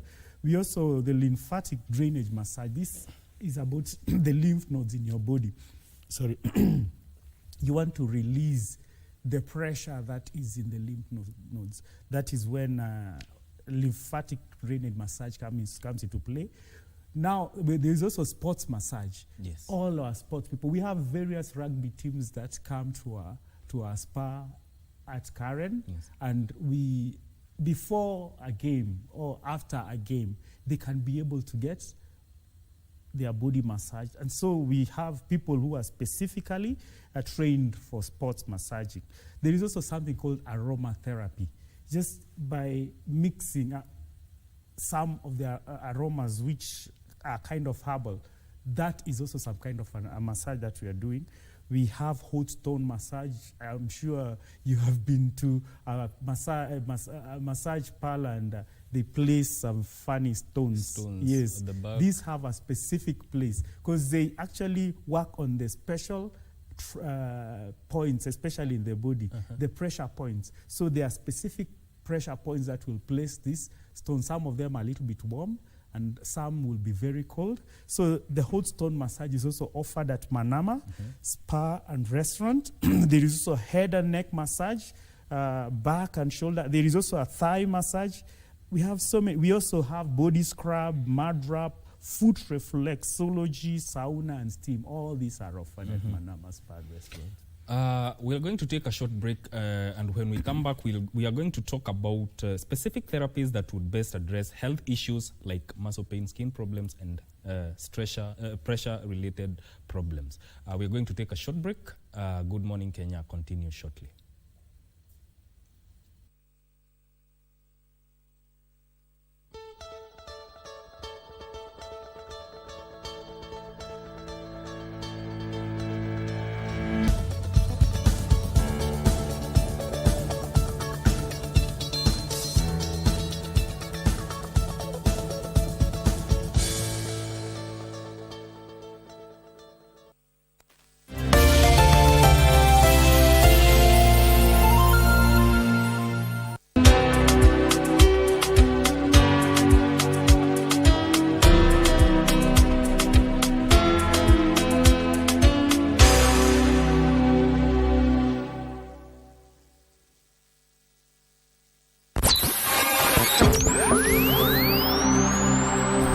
Tunapowasha vifaa vyetu, tunapata fursa ya kutangamana na wasikilizaji wetu.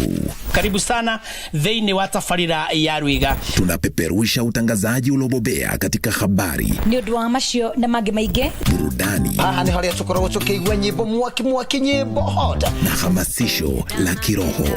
Usiachwe nyuma. Jiunge nasi kwa safari ya kufana katika 99.5 FM. Soro FM.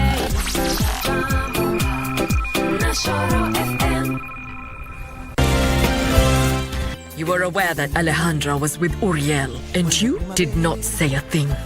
Tell me why. Tell me now. Wait, don't talk to Alejandra that way. What is it? How did you find out? Just tell me the truth, Alejandra. Did you make a bet with Regina? It was just a mistake. Sergio loves you. He chose you. You know, that's the problem, Isabel. You don't choose whom to love. Otherwise, it'll be too easy for everyone. Anibal. He's a very destructive person who'll never be happy with anyone. As you can see, he destroyed my life. I already told you that I will protect you. In Kenya, 9 in 50 children are stunted. That is to mean they are too short for their age. It is only 60% of the babies that were enumerated and exclusive breastfeeding. Yeah. And you know the mother's milk is almost self-contained in terms of nutrients. This week, we discuss childhood nutrition. People living with HIV, they have children, they cannot breastfeed. Those children should be put on alternatives. We must come up with evidence-based policies. Policies that are based not on theory, but on research. Make sure you tune in.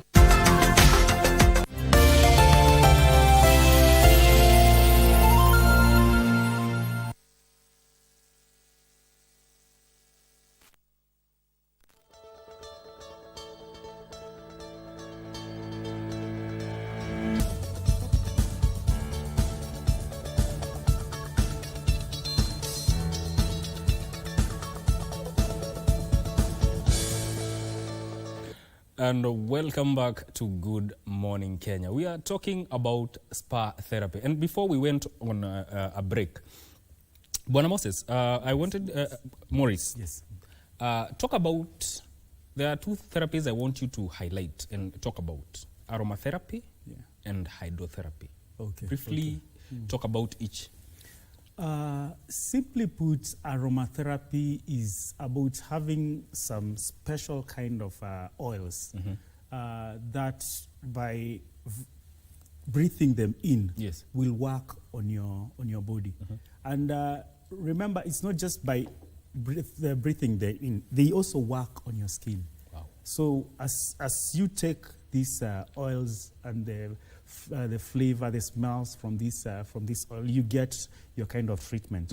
Hydrotherapy is basically you want to get therapy from water. As you know, water has so many benefits. And one of the benefits is it cleanses so many things in the body. So it's a therapy that basically works by use of water into various places in the body.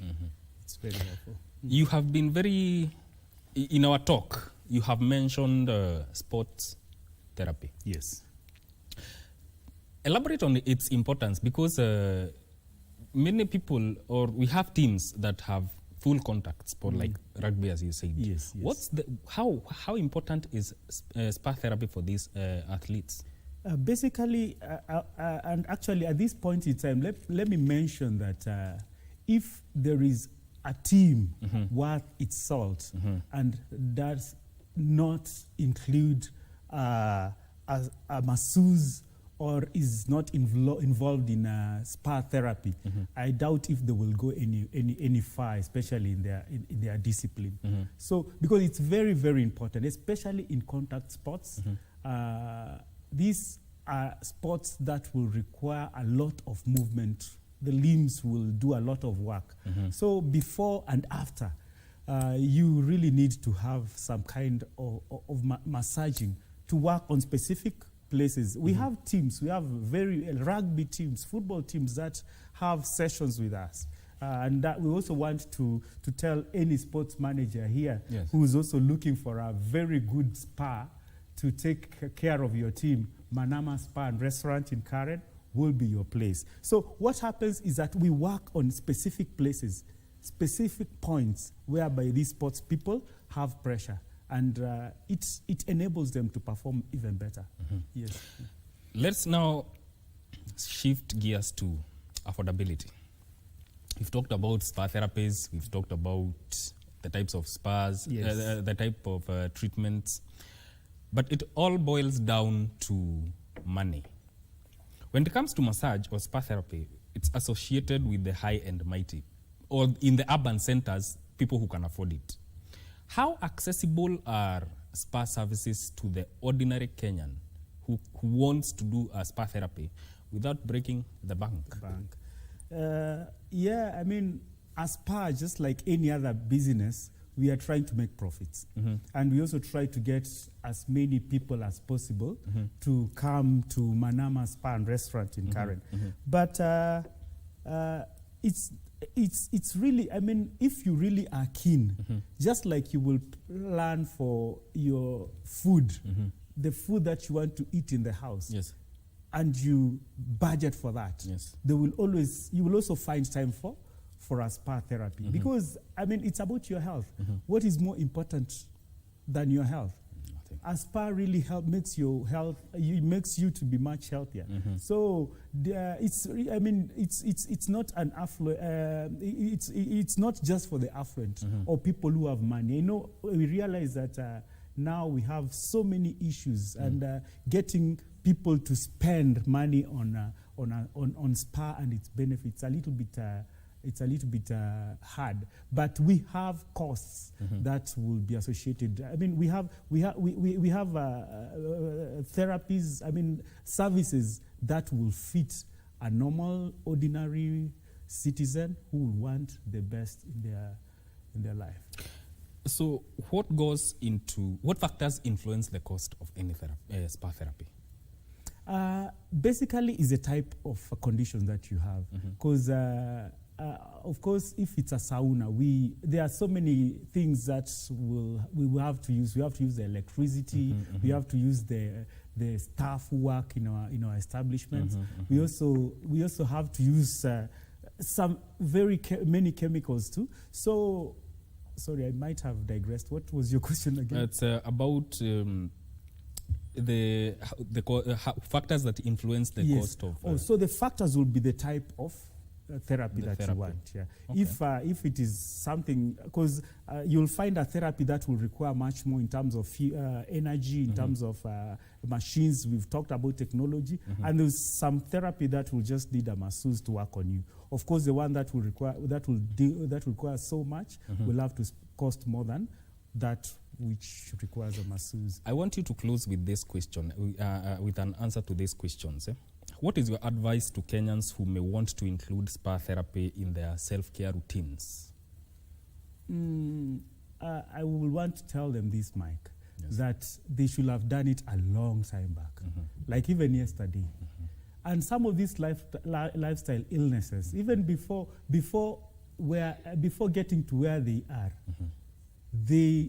if just a simple session at a spa will have avoided all these things.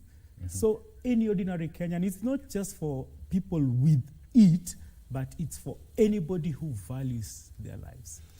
Thank you so much for coming to Good Morning Kenya, Bwana Moses. Morris, sorry. Thank you, Mike. Thank you, Mike. We've been talking to Morris Asiala, I've pronounced the name correct, who is the marketing manager at Manama Spa. And the topic we've been discussing is spa therapy. You have now the information that will give you, that will make you want to take a therapy or two for mental and physical wellness. This has been very interesting, and we'll be glad to host you again. Thank you, Mike. Thank you. Good Morning Kenya takes a break. We'll be right back with more.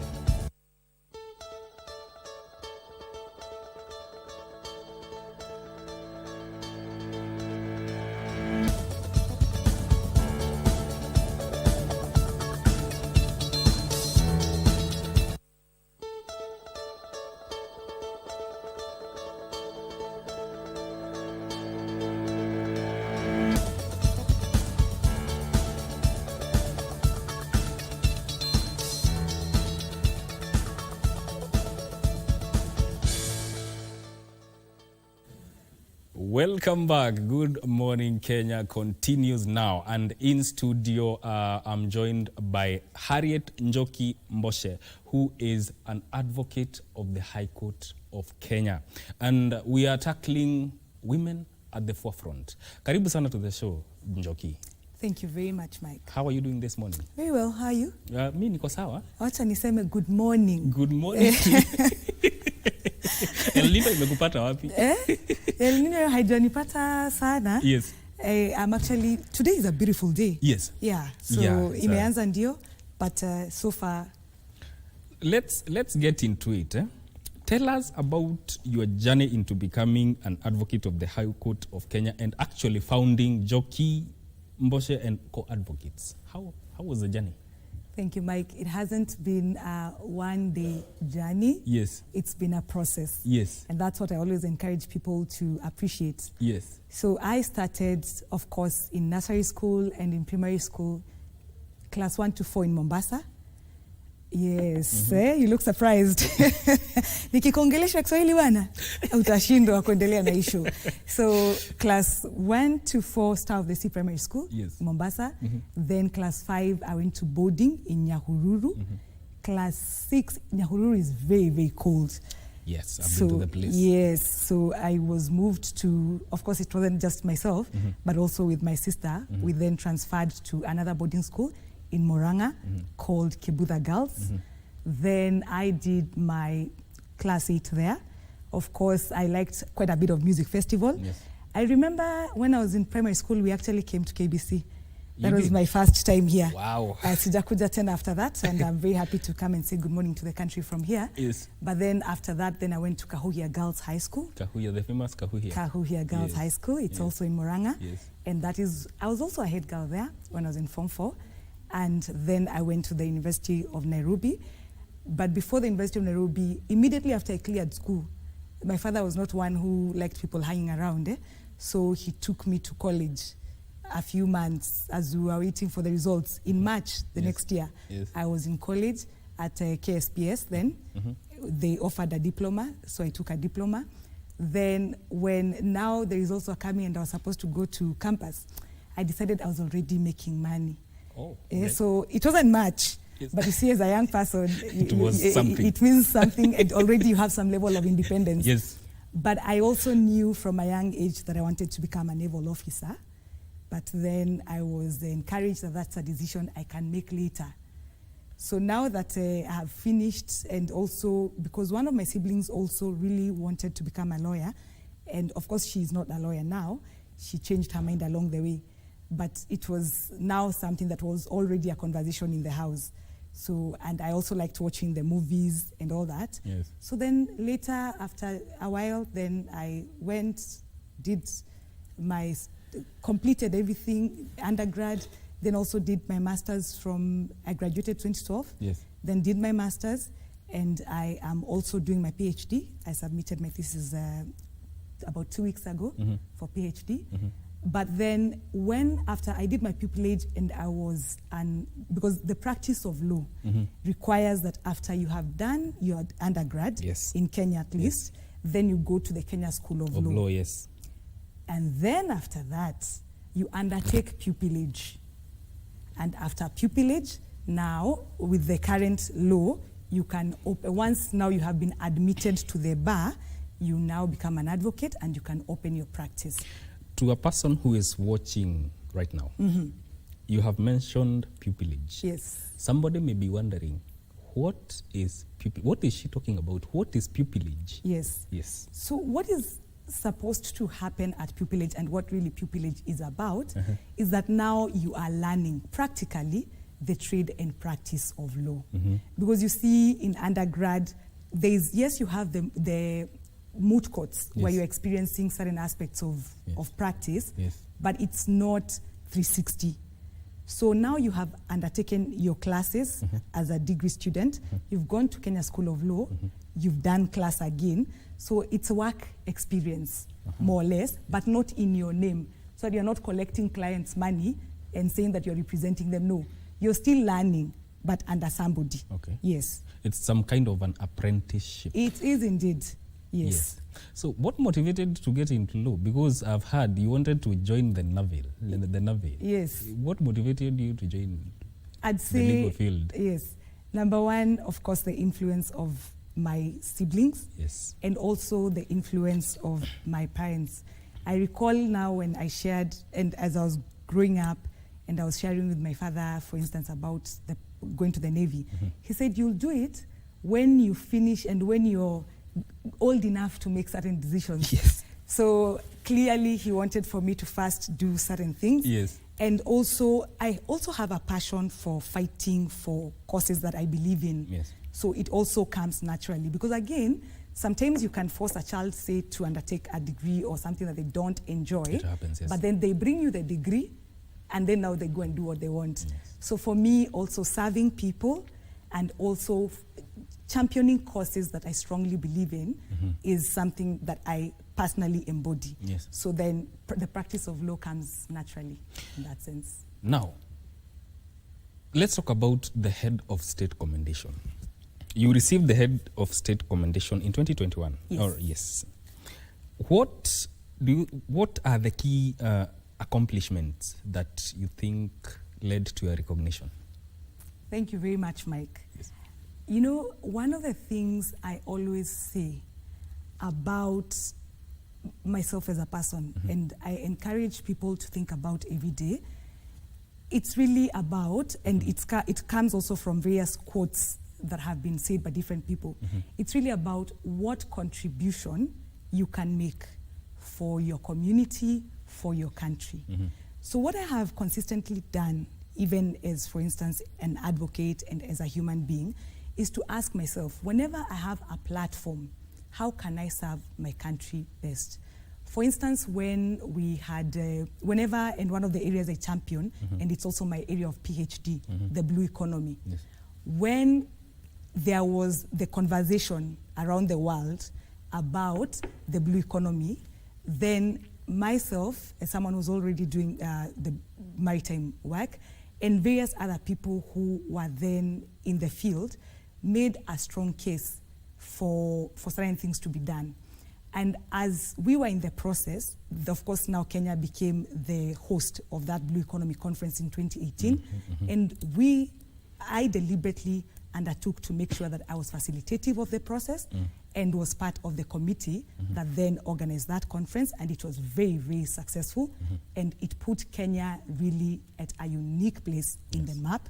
And we also had deliberately, again, on my part and on the part of many other people who participated, we were able to make sure that many Kenyans also and many East African people, many Africans were also part of the process. So that then you don't have a process, for instance, that talks about interventions in Africa that is then driven by other external stakeholders. So I'd say that has been part of my contribution in terms of the blue economy as well as many others.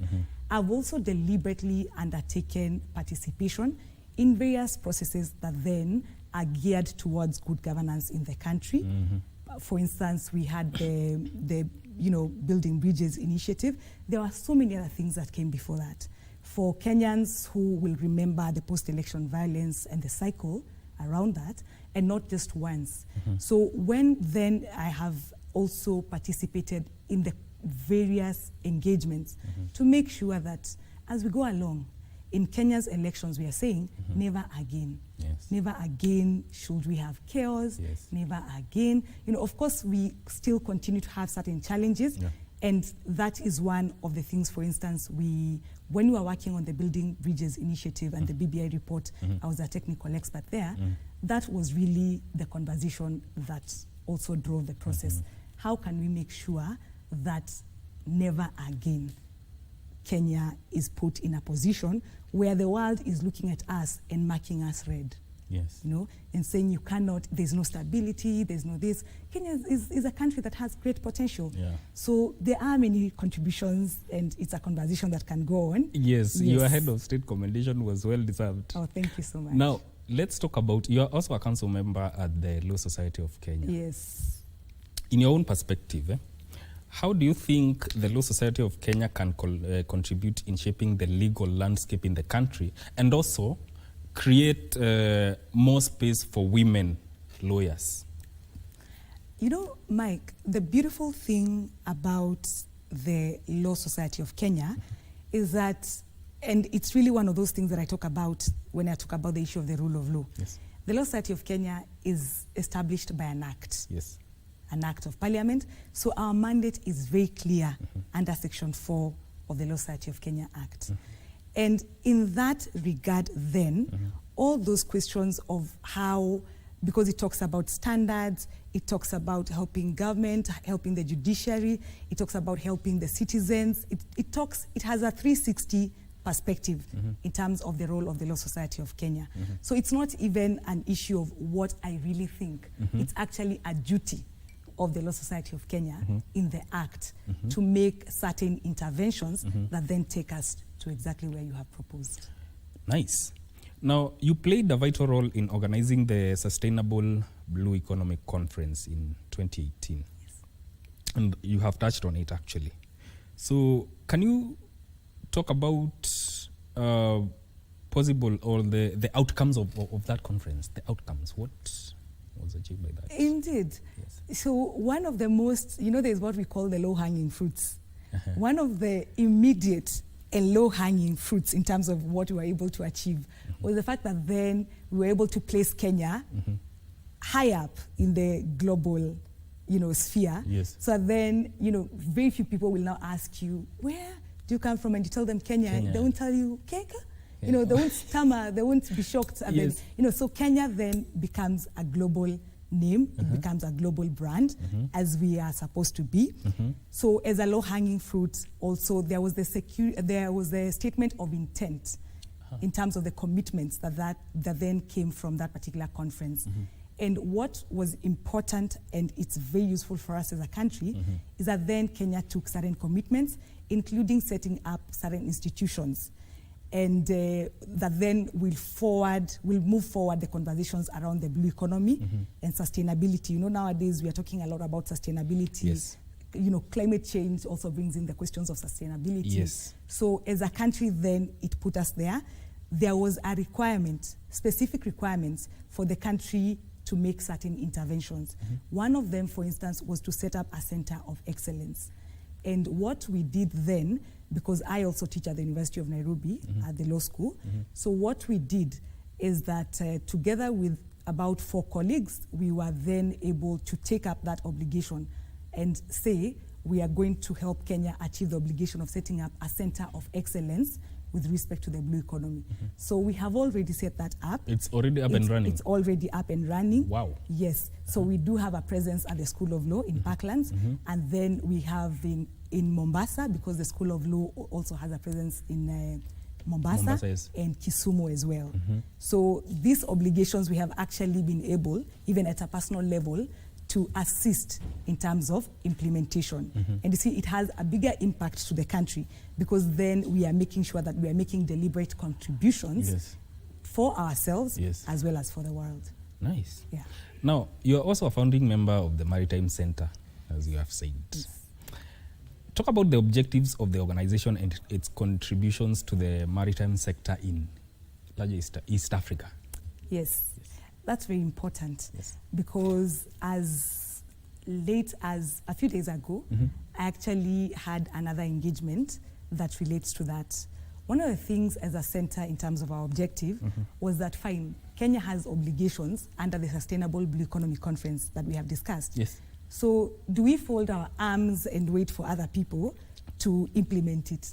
We said no. So we took up that aspect in terms of then assisting the country to fulfill its obligations. And so one of the things then we are doing there is to build capacity around the area of the blue economy. So we have offered trainings, and we continue to offer trainings to the various stakeholders. Because the other thing that we say, for success to happen, things should not happen in silos. So you bring multi-stakeholders on board, you have them undertake processes together. So that kind of training is one of the areas that then we do. The other thing that we do is we undertake research with respect to sustainability. For instance, even we have a project that's currently running with the UN. We also have one with WIOMSA. We have quite a number of projects that are helping us also make sure that our ports, our urban and peri-urban cities are not, and also the maritime areas are not necessarily adversely affected by various interventions that the government and any other stakeholders are doing, which then leads me to the next thing. We also offer or support in terms of advisory and opinion pieces, policy pieces, so that then they are able to shape our country's approach, our region's approach, and even the global approach in terms of the blue economy. Now, let's delve into some of your pro bono work. You offer pro bono trial advocacies in Kenya, Uganda, and Botswana. What is the impact of your efforts in on the legal profession in these countries? Thanks, Mike. That's a very important question. Yes. You know, there's just that basic requirement that all of us will say, I want a good service, isn't it? Yes. I want a good experience, but then oftentimes we need to ask ourselves, how do I help others build themselves up so that then they are able to offer that service? So that before I'm asking for it, I'm demanding for it, I'm also building capacity. So the trial advocacy training is intended to build capacity to advocates, especially those ones who are, and it's really, even though we do it within the context of a trial, it also helps you as an advocate in terms of the skills that you can then apply in other areas. So we are building capacity, and the idea really being access to justice. When you have an advocate who is articulate, when you have an advocate who is able then to present you well, it then furthers access to justice. So we build that capacity, and in Nairobi, so we have a trial advocacy training institute that then we established as colleagues who are in the area of that capacity building and who are willing to do it as pro bono. Yes. It takes a lot of work. Yes. It takes a lot of time. Yes. And it's a training that is from Monday to Friday. Wow. It's 5 days. Yes. And those 5 days, you're supposed to stay away from your phone, the 8 to 5 during the training, so then you're 100%. You can concentrate. Yes. So it's a great commitment. And what I'd like to say about Kenya, Uganda, Botswana, with whom I have then done this training. Yes. In Kenya, for instance, we do it with the Mombasa Law Society in Mombasa, yes, and Nairobi Branch Law Society, yes, in Nairobi. Yes. And in Botswana, again, with the Botswana Law Society. Yes. And in Uganda, with the Uganda Law Society. Yes. What I'd like to say is that then these specific institutions have deliberately shown the intention to make sure then that access to justice is something that is facilitated. Yeah. Now, we are going to talk about what factors you consider before deciding this case. I'll take it pro bono, but we'll do that after the break. We are going to take a short break. We'll be back with more. Stay tuned.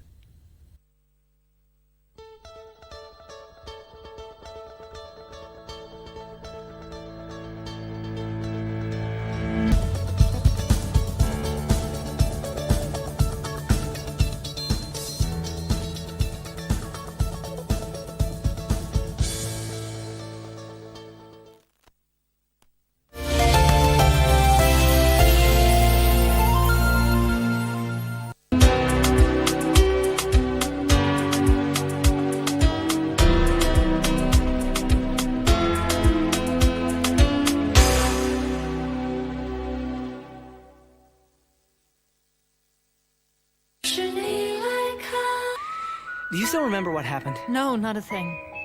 What? How could you forget? No matter what happened that night, I don't remember it. You better forget too. Let me ask you this. If you were to run into your ex in the street, how would you feel about it? Don't try to make this about me. Turn around, let's talk, okay?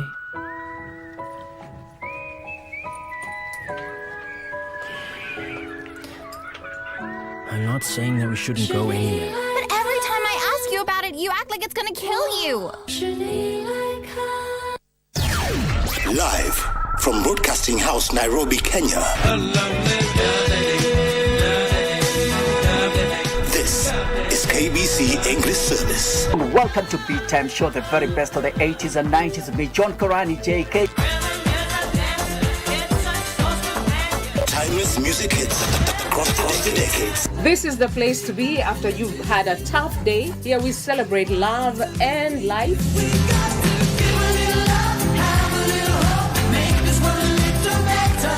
Don't believe me, just watch. The sound of KBC English Service. I'm your host, Caroline Wangeshi, Carol Gatata Moshero. My name is Geoffrey Mongai. News, information and entertainment. KBC English Service, Kenya's official national radio.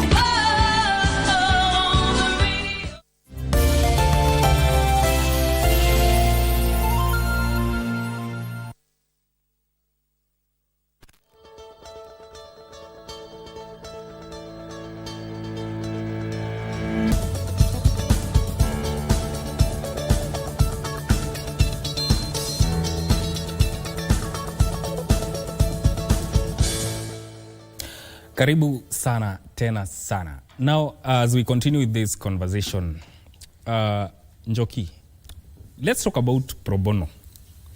What factors do you consider before considering that this case I'm going to take it pro bono? What goes into consideration? Because pro bono means you're doing the case for free of charge. Yes. Yes. What goes into it? Well, there are quite a number of factors. Yes. But the most important, or at least one of those ones that many people will consider, is this person able to afford the service or not, right? Yes. Then the other thing that is important to consider is whether you actually have the capacity to do it and to do a good job. Because again, it shouldn't be that I am just going to take it because you can't afford it, and yet it's not really an area I can deliver in. Yes. You see, that then means that I will still not be able to deliver justice for you. Yes. Isn't it? Yes. So those two fundamentals are very, very necessary.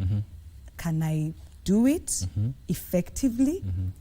Can you afford it or not? And then also the impact of that particular issue, you see?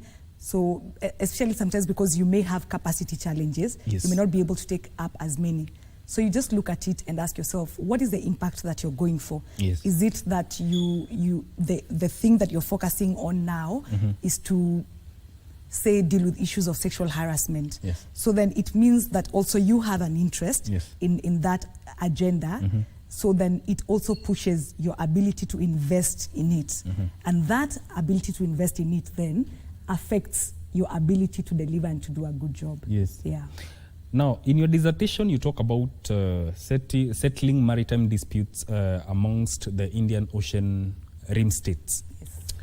Now, I'd love to know what are the challenges in this area and how can they be resolved, given that there was a time that Somalia had taken Kenya to the International Court of Justice. Yes.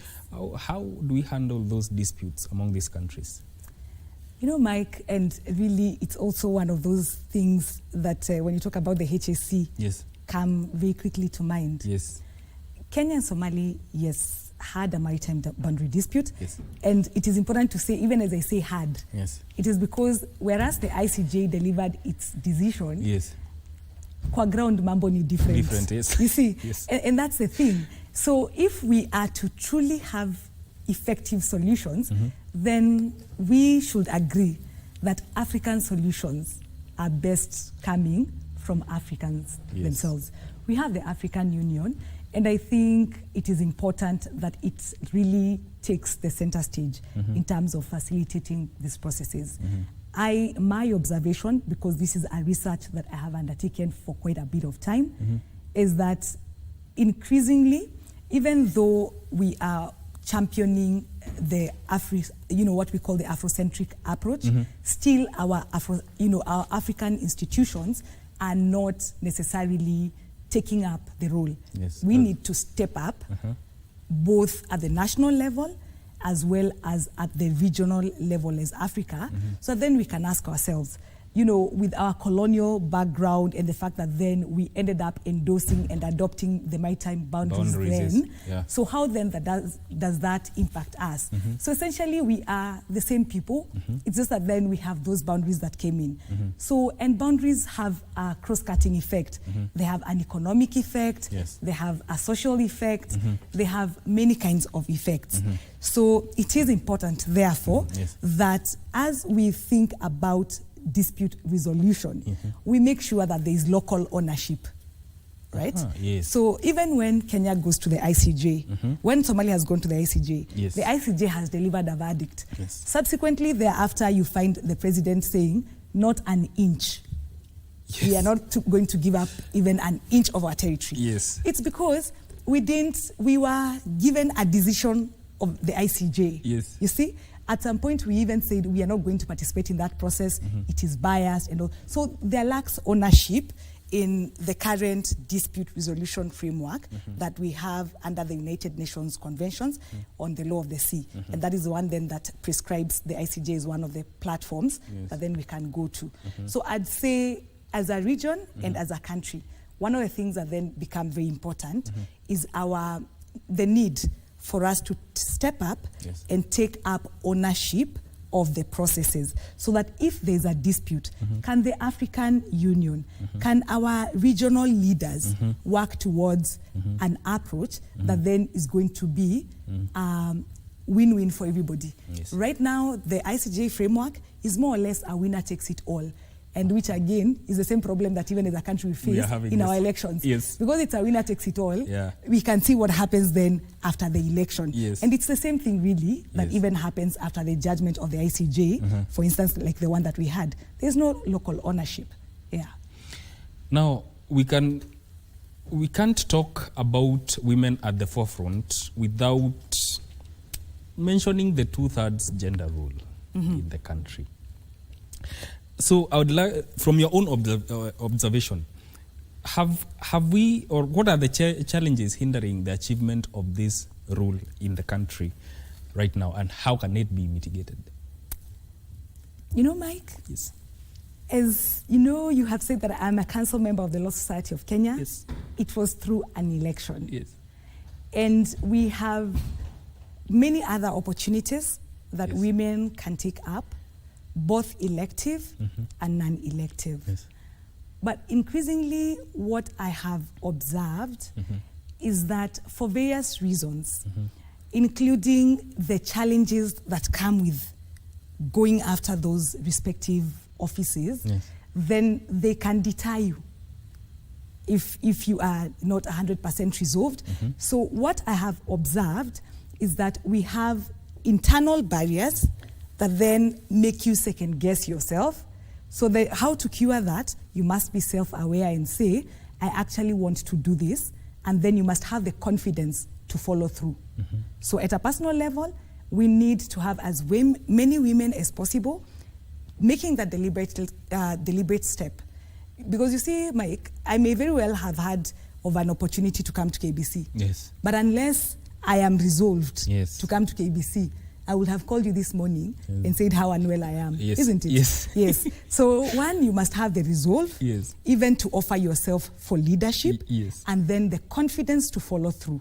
So if we can do that, then increasingly, and I'd like to say hongera to very many women who are increasingly continuing to offer themselves, and to say that we are qualified and we are capable, and then to be able then tunasema kujitosa ulingoni. Tunajitosa vizuri, and then we are able to. So if we can, and then also to encourage everybody that, and you know, Mike, and this is not just for the women, generally it is important that once you have made that decision, follow through, because there will be naysayers around you. It's normal. There will be hecklers around you. It's normal. In very few good things will come easy or will be seamless. So also it's important to appreciate that the landscape right now, especially with respect to elective offices, can really drain you. So make sure that then as you take up that decision, that you surround yourself with a good network of people who will then continue to encourage you, and also even internally make sure that it is a decision that is internal.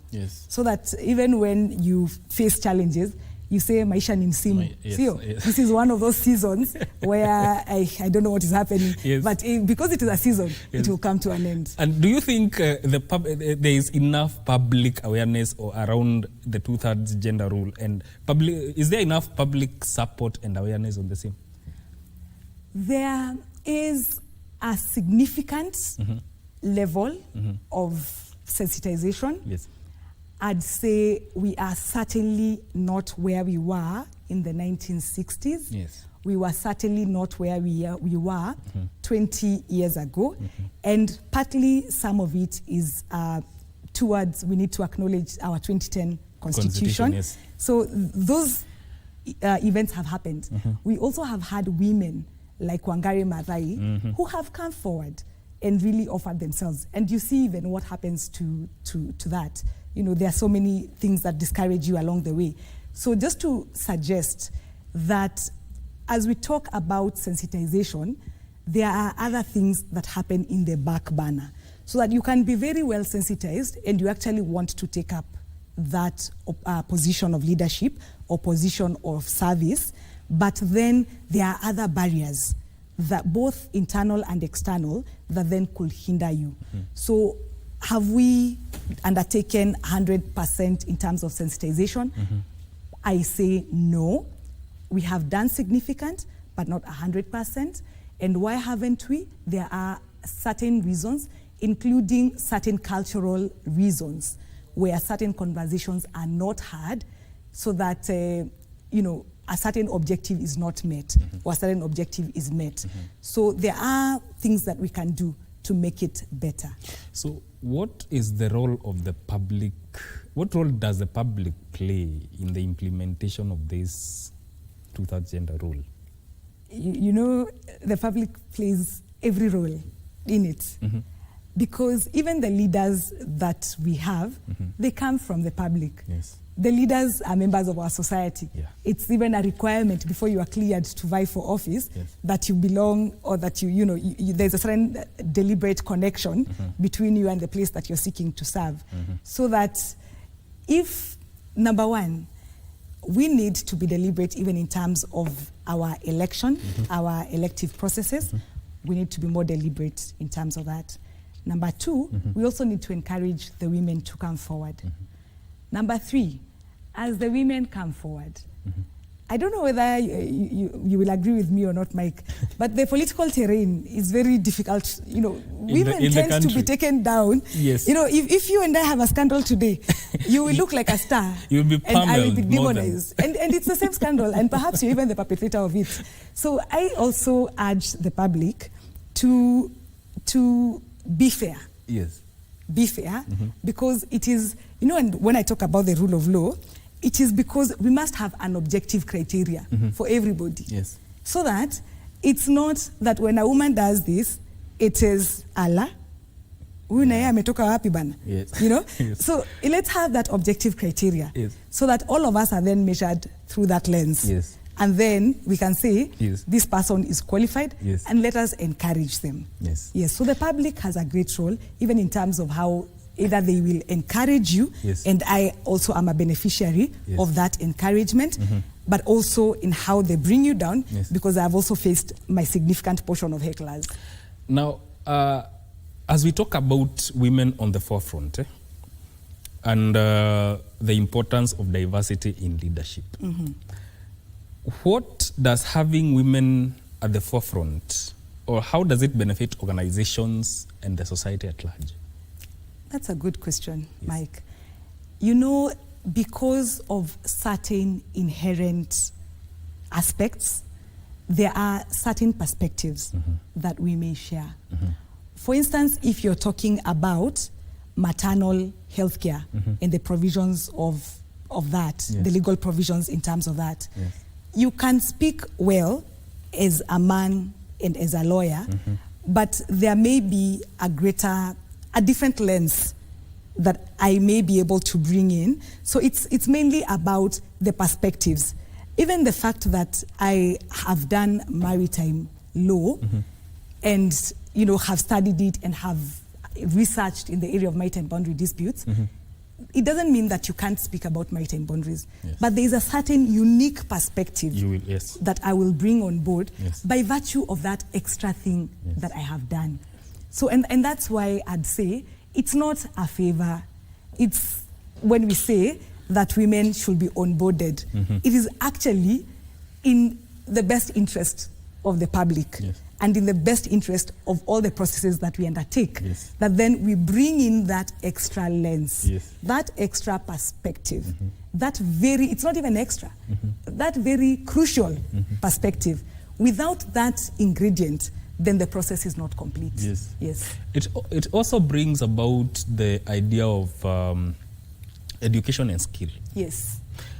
In the as a way to develop women and prepare them in taking up leadership roles. So, what can the society, or what can be done to encourage more women to take up higher learning, acquire skills, and take up leadership roles? within the country? One of the things that is extremely important is mentorship. Mentorship. Because we need to have as many women who have made certain strides in life come forward and share their stories.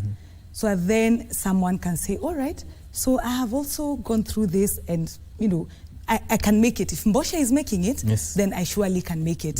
So mentorship is also important. The other thing that is important is a deliberate approach in our teaching styles. I teach, as I've said, at the University of Nairobi. And one of the things I deliberately try to do is in the course of the semester, I encourage people, I require people actually to make presentations. You see? So then even if someone has a phobia for public speaking, which many people have. But you see, as a leader, you are, unless the lens is more on you. Yeah, you see, so you really have to put yourself out there. So I encourage that you're then able to, so even our education system should encourage more of those skills, so that then it's not just sitting in class, having someone speak, do an exam, and then move forward. We must be deliberate about building capacities for the specific individuals that then we're interacting with. So the training is important, the mentorship is important, and also perhaps just the general outlook in terms of these positions. Which also brings us to the idea of, there are those people who think they are professionally, there are professions that are basically meant for males, there are those that are meant for females.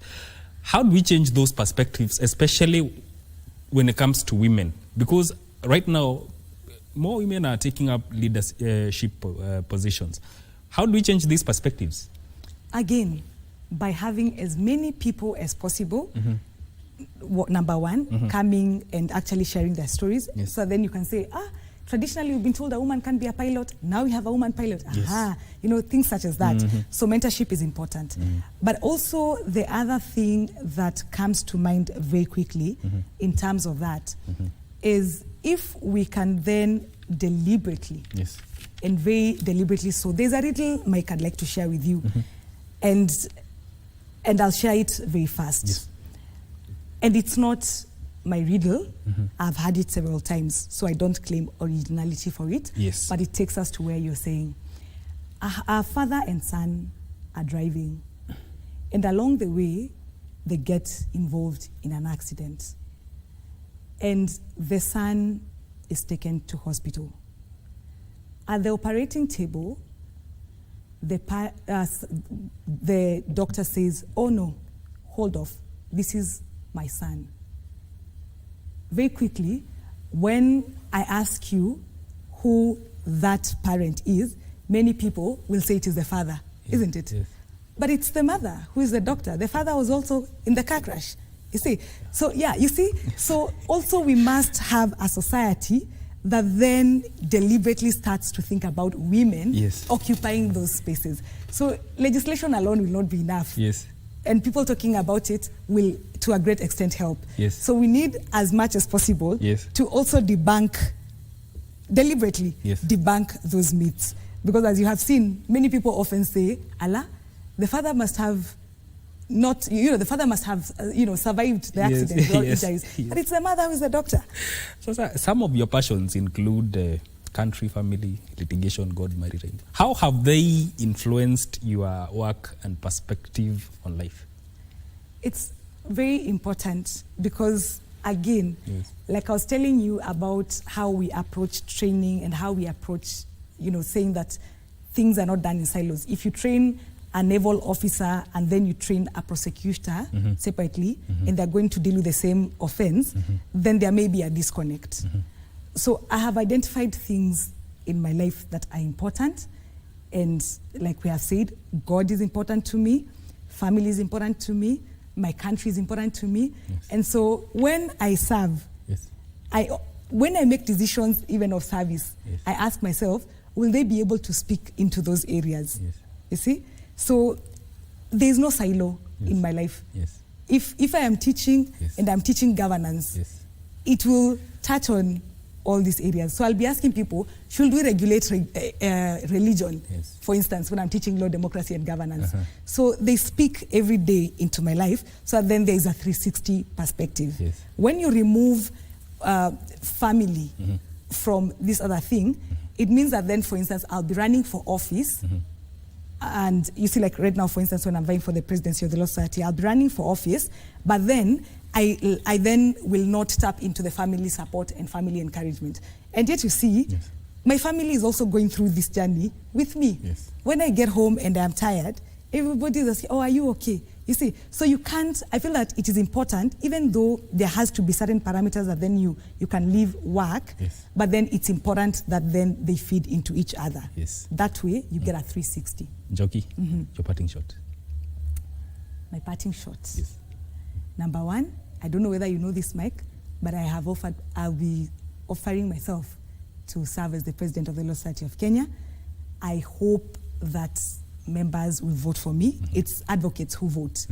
And why I'm saying this within the context of this conversation, we have asked ourselves, how do we make sure that we're encouraging as many women as possible? Yes. It is an elective position. Yes. So let the ladies in this country, let the young girls in this country know that a woman is vying to be the president of the Law Society of Kenya. Yes. And her name is Harriet Njoki Mboshe.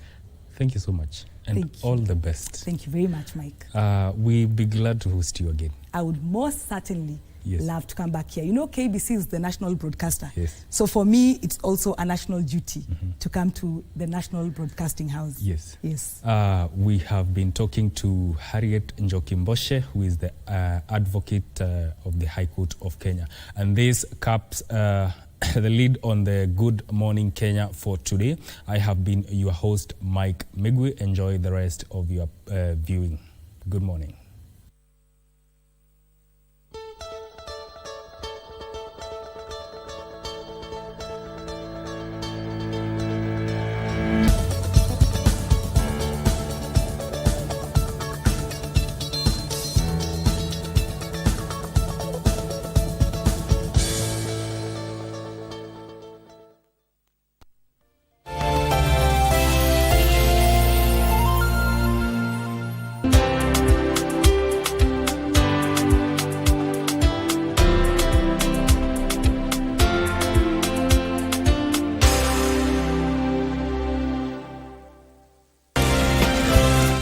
You were aware that Alejandra was with Uriel, and you did not say a thing.